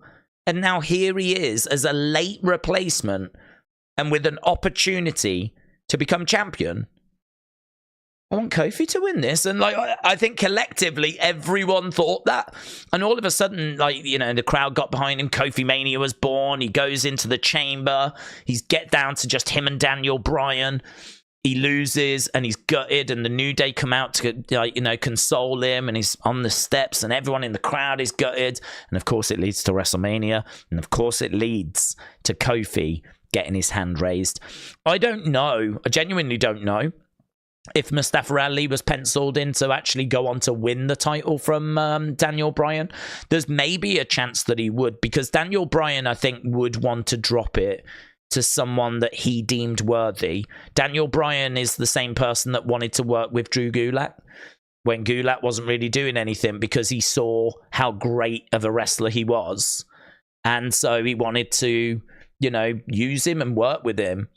And so it wouldn't surprise me if Mustafa Ali was penciled in. Of course, plans can always change. There's no guarantee the crowd would have took to Mustafa Ali like they did to Kofi. I mean, the Kofi thing is, it was special. It was like Yes-a-Mania. It was like the LA Knight reactions, you know? You know, that kind of special once in a blue moon when the stars all align and the crowd just naturally take to someone. That's what happened with Kofi. There's no guarantee that would have happened with Mustafa. So maybe he could have got there. Maybe he was penciled in for it, but he got took out by Samoa Joe. That injury took him out of the Elimination Chamber and the gauntlet match, and Kofi took his opportunity. But if you had to put one male and one female from NXT to go in the Rumble and then stay on the main roster, who would it be? Ilya Dragunov and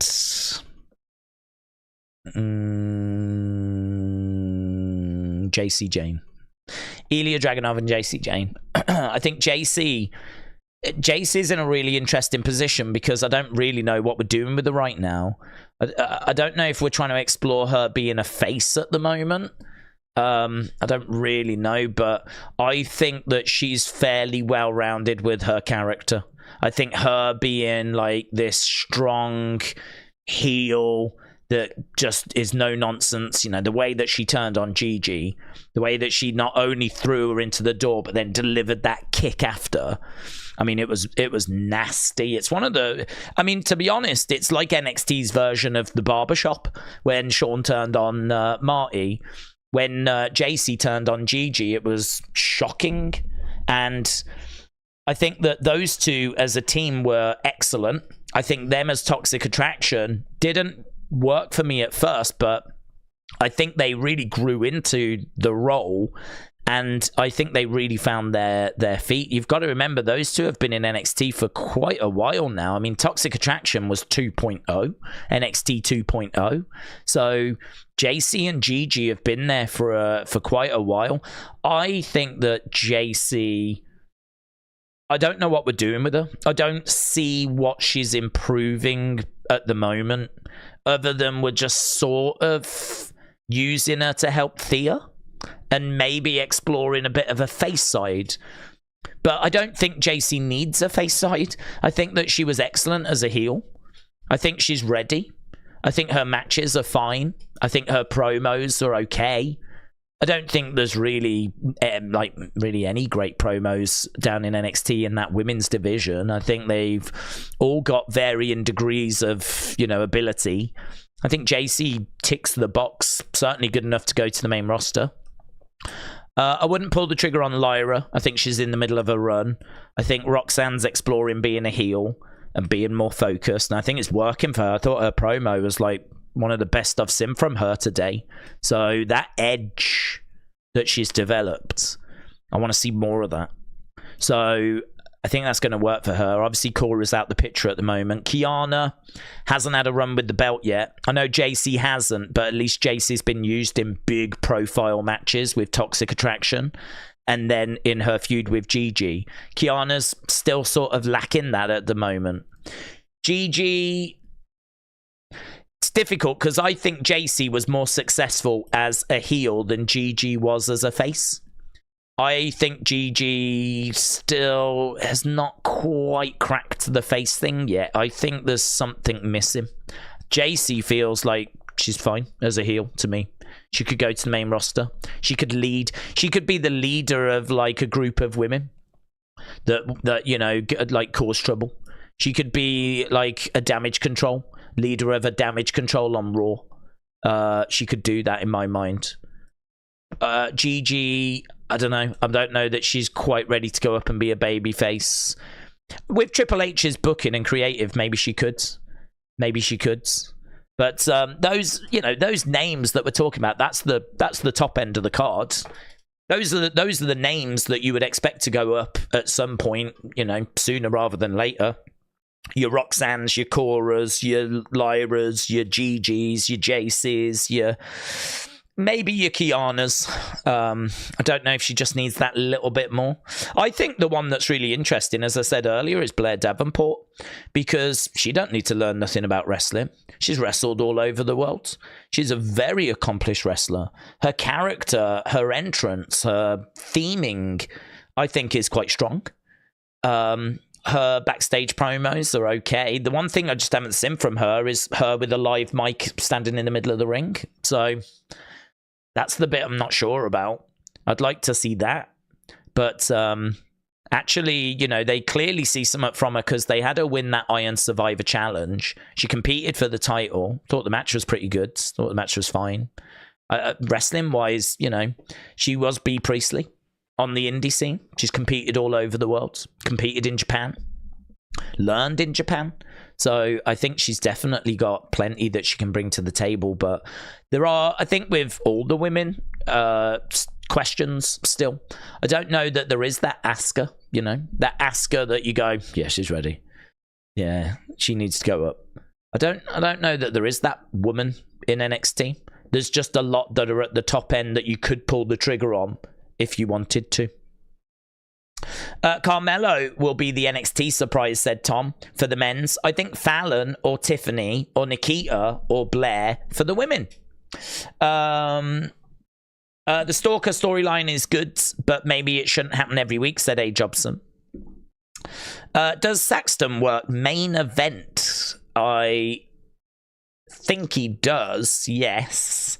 And he also does NXT Level Up, which was quite a surprise, to be honest. I didn't realize they had him go into the Performance Center each week. I don't know if they don't just film those maybe in a block. I'm not sure. Or do they film it every week before NXT? If they film it every week before NXT, that's moody, man. That they have Byron go to the Performance Center every Wednesday or every Tuesday. That's moody, innit? Feel sorry for him if that's the case.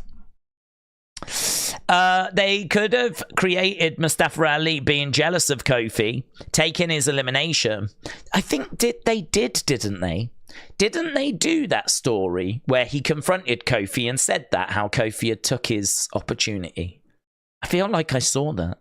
I don't know that it really was a satisfying feud or that long of a feud, but that rings a bell that I think they did touch on that at some point. Mandy Rose coming back, I heard. WWE might want to bring her back, said Von. What happens to Thea? Well, she needs lots of work, doesn't she?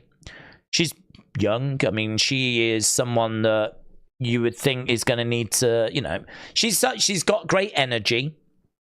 I think they're trying to develop her character. You know, she was young. She was in Chase U. Now they're trying to kind of change her into a bit more of a woman. And I don't really know why, because her being in Chase U, being like young, and that kind of made her stand out. Whereas now they're kind of dressing her up in leather and having her come out doing like, I suppose it's her trying to be this woman. Like, do you know what I mean? Like, it's her trying to show she's sexy and all that kind of stuff, and I suppose they're trying to get some maybe humor out of that. Maybe I don't know. I liked her as the girl with the megaphone in Chase U.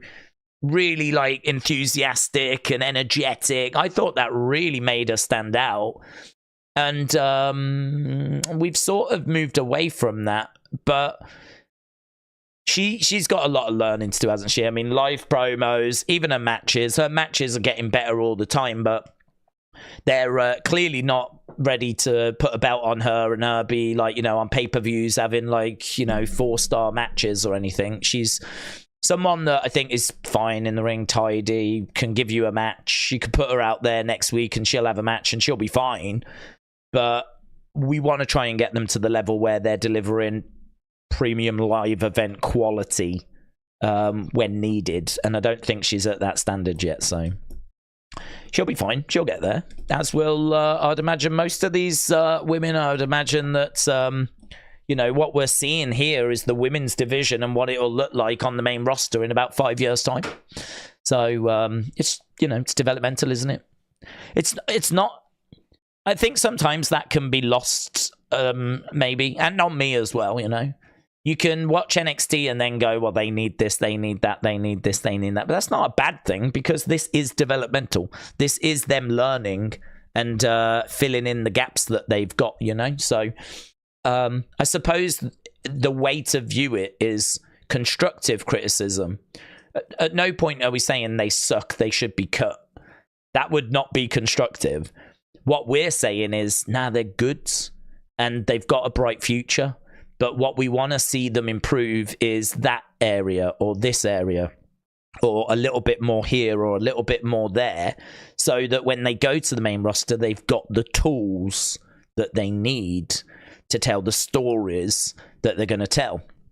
And yeah, I think a lot of them, men as well, have got things that they need to develop and hone. But that's the great thing about NXT, to be honest, is you can see people that aren't these well-rounded people, that haven't got every tool in the box yet, and you can watch them develop those skills, you know? And then when they come up, you can be like, I remember Becky when she was dancing river dance on the entrance stage and Irish jigging during matches. Diddly, diddly, diddly, diddly. Because that's what she did when she debuted, when she started. That's what she was doing. And there is a LOL video coming for that as well, because it is hilarious. What do you think if Scott Steiner came back in the Rumble? Would Braun is already in the ring and they face off and then team up? Well, I mean, I think there's been some comments made, has there not, by, I think it's more Rick Steiner, but I don't think Scott Steiner has stayed away from controversy. I don't know. I mean, Scott Steiner coming out would be cool. Him working with Braun would be a nice moment. Would WWE look to go in that direction? Is Scott Steiner even in any sort of shape to do that? I genuinely don't know. Obviously, there's been controversy recently around Rick Steiner. I don't know. It's not one that I would be eager for, but if we got it, cool. Yeah, I'd watch it. But I don't think Braun needs that. Let's put it that way. I think Braun is, and I agree with this, you know, a lot of people don't agree, and that's fine, each to their own. A lot of people were upset that they didn't go with the Steiner surname for him. But he is trying to make his own name. He's trying to be Braun Breaker. He's trying to be a superstar in his own right. And you can do moments with Scott Steiner and whatever, right? That's fine. But I don't think he needs that. And I don't think that's something that, you know, if we get it, great. If we don't, doesn't matter. Because I think he is someone that is trying to be Braun Breaker. It might serve him better to just be in the Rumble if he is going to be in the Rumble. Just look like a badass. Just be in there spearing people and doing all this. Sometimes if you brought out Scott Steiner and people would be like, oh, is he related? That can be a good thing. But it can also be a real burden. That was what CM Punk said to Cody, wasn't it?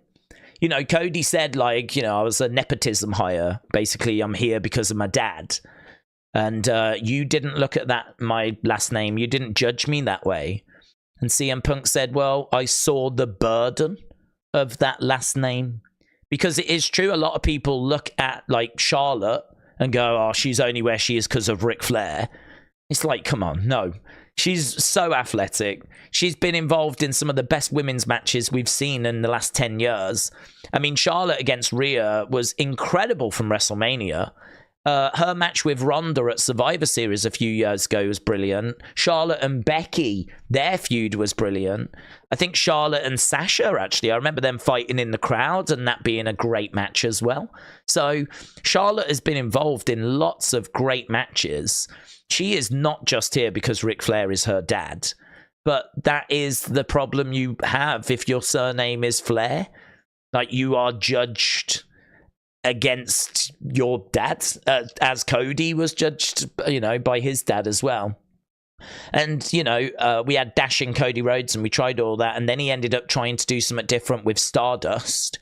And obviously that didn't work. And so he ended up going away.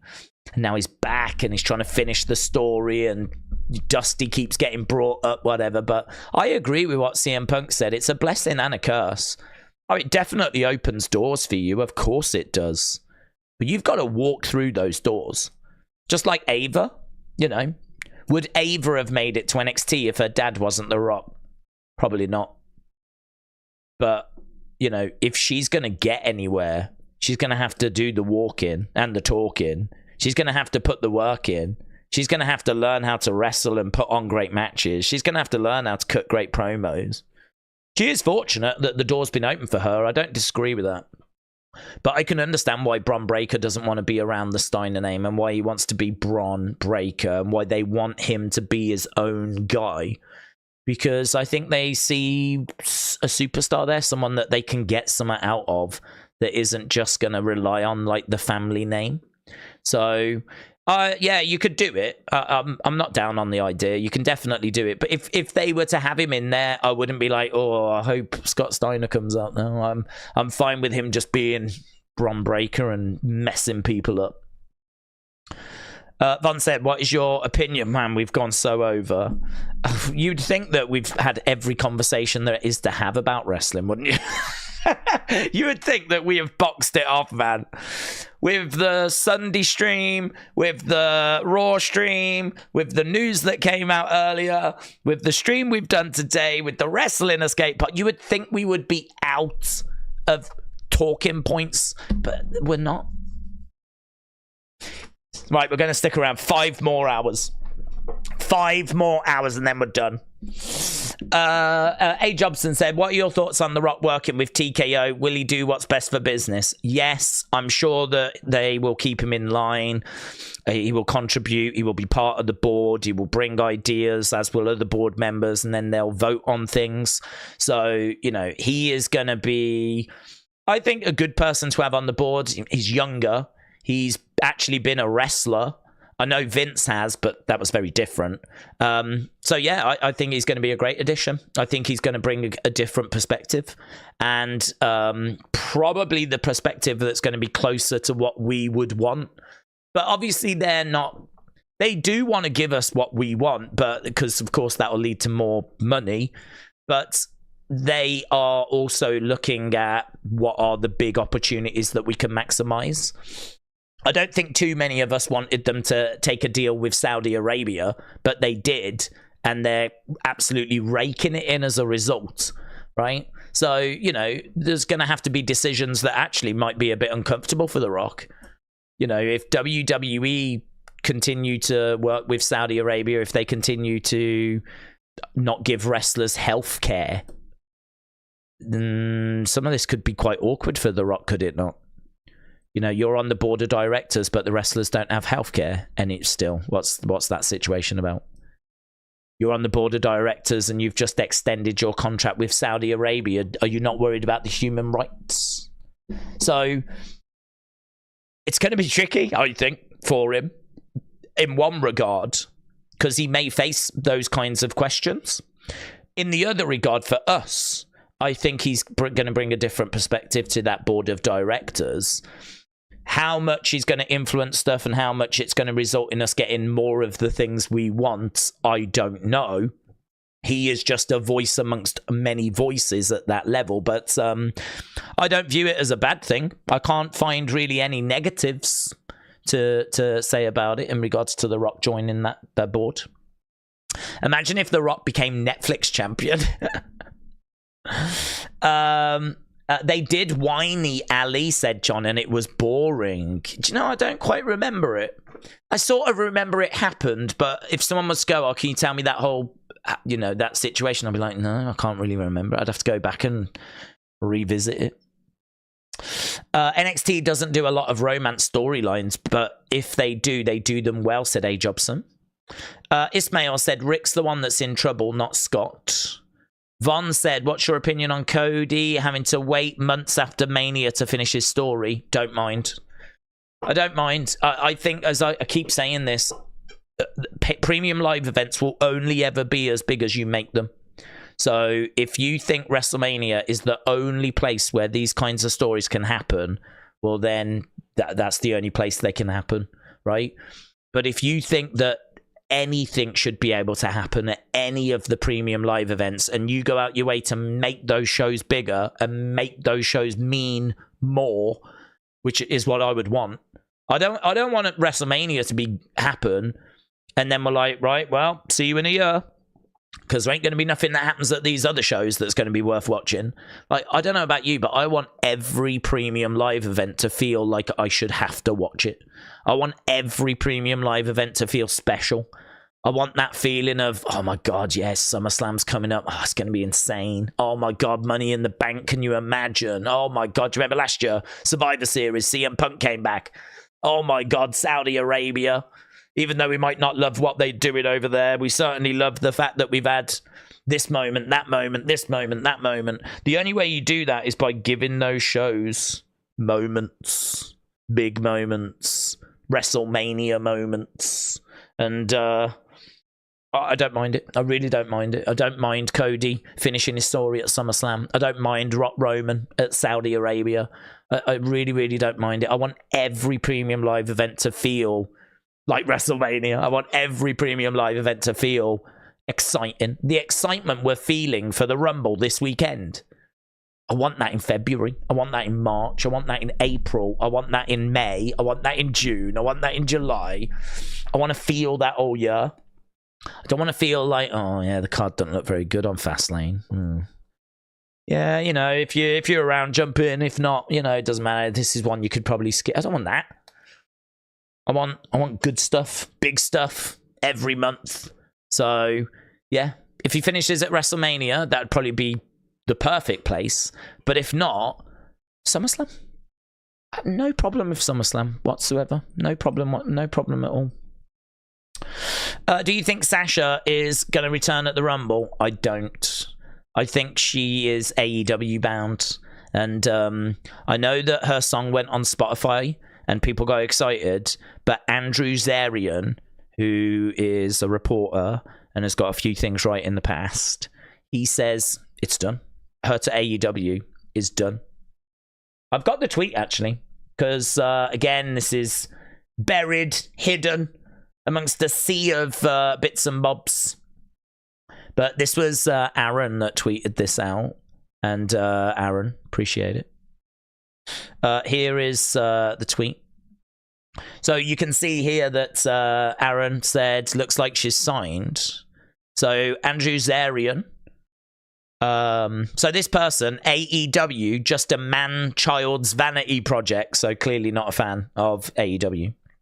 Said, didn't you claim Dynamite was getting $1 billion extension? Also, wasn't Mercedes a done deal, according to you? AEW paid journalists are beyond transparent. Can I just say, right, this comment here, not a good look. Not a good look, right? I think it's one of those, like, it's a little bit conspiracy theory to say that AEW pays journalists. Like, I've never seen anything that shows that they pay journalists to, like, you know, report certain stories and stuff like this. So it's a bit conspiracy theory and whatever. And you find that these people can get found out quite quickly. Like, you know, Sean Ross Sapp loves to, when someone goes in on him, tweet out a picture showing that they follow him. He loves doing that. He does it all the time. Every day I feel like I see someone else going in on Sean saying, you're a fake, you're a phony. And Sean's response is to just get a screenshot that shows that these people follow him. And that's just his favorite kind of comeback. So I think this just isn't a good look. This doesn't strike me as an educated, well thought out message, right? And look at what Andrew's response is. I never reported that AEW was getting $1 billion extension. So straight away he's saying, no, that first thing, I didn't even say it, right? So if this AEW, just a man's child vanity project, was able to come back with a receipt, able to show that he actually had said it, well, that would be different. That would be interesting. But this Andrew Zarian saying, no, I didn't even say that. So straight away, that makes me read this comment and go, I don't think you know what you're on about. And then he goes, and also, isn't Mercedes a done deal, right? This is where it gets interesting. So Andrew Zarian said, I never said that about AEW getting the $1 billion deal. And then what does he say about Mercedes? Mercedes is done. Done. So he's very clear that he never said that about the $1 billion extension. He's very clear about that. But he is clearly standing by the Mercedes news. He is putting his reputation on the line there. So honestly, if she turns up in WWE,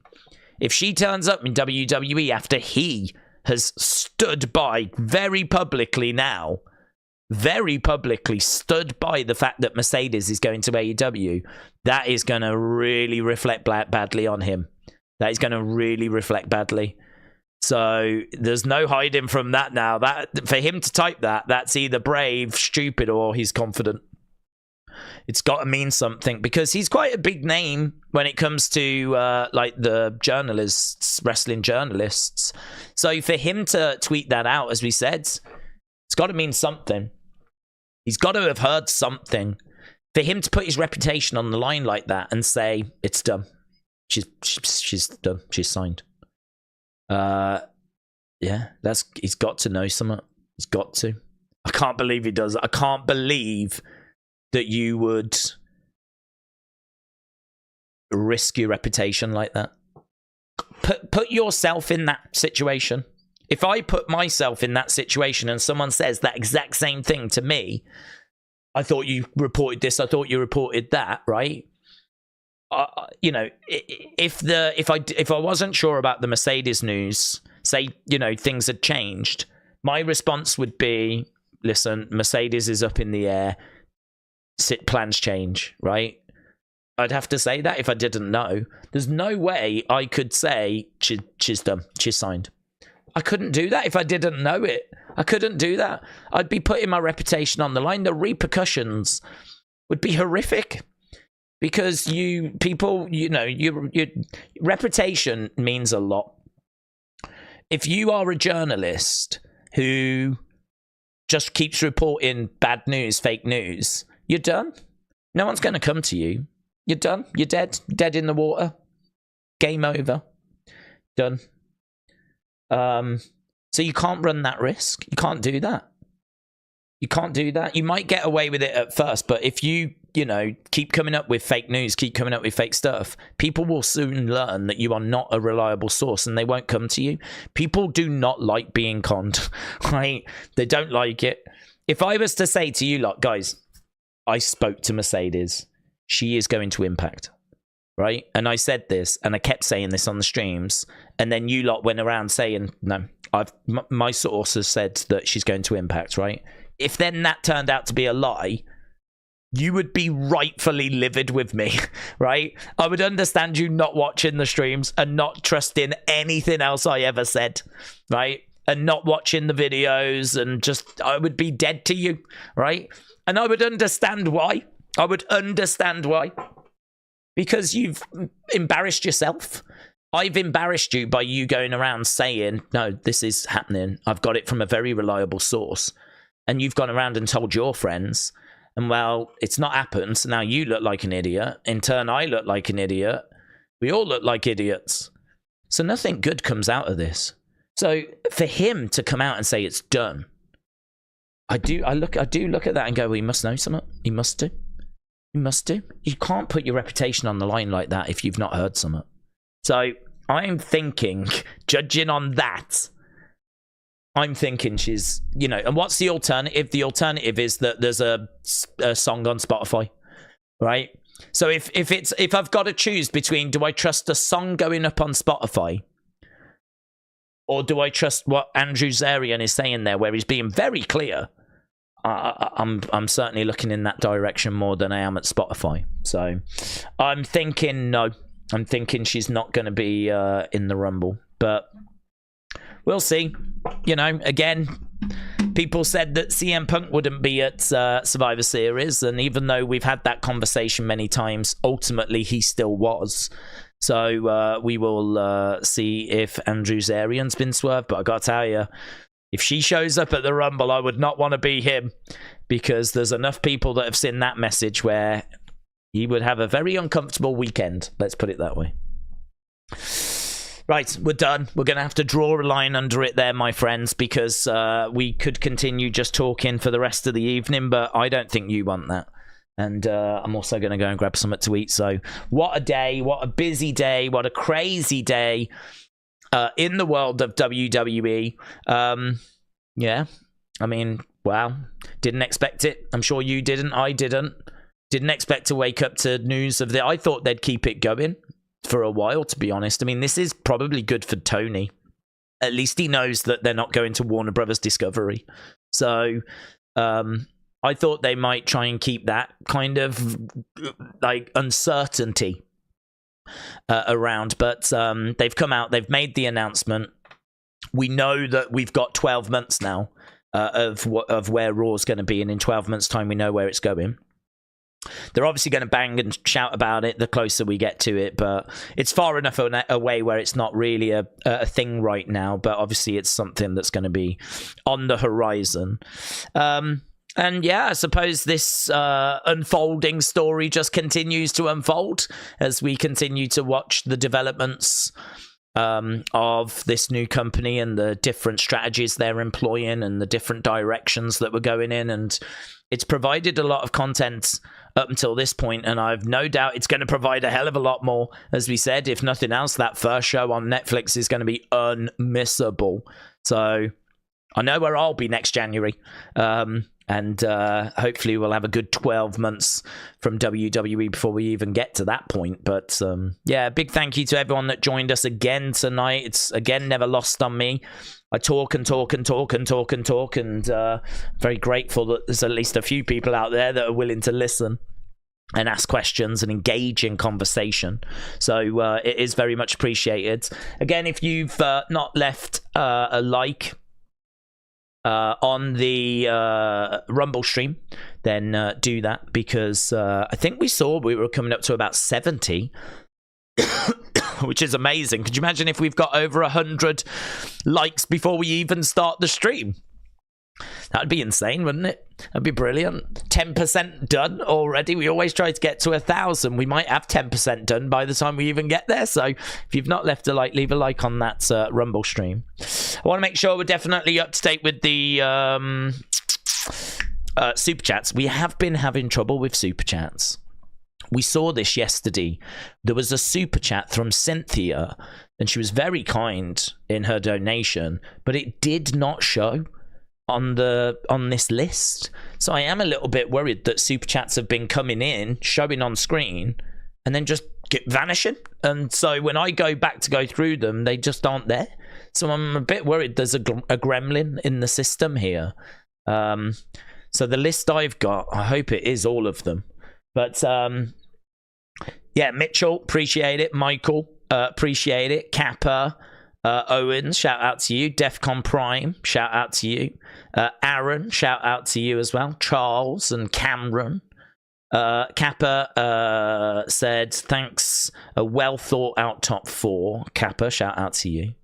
And Defcon asking about the figure and if 24.92 was too much. That was our last one, and we threw that around. So yeah, thanks a lot for watching. Really appreciate the support as always, and I will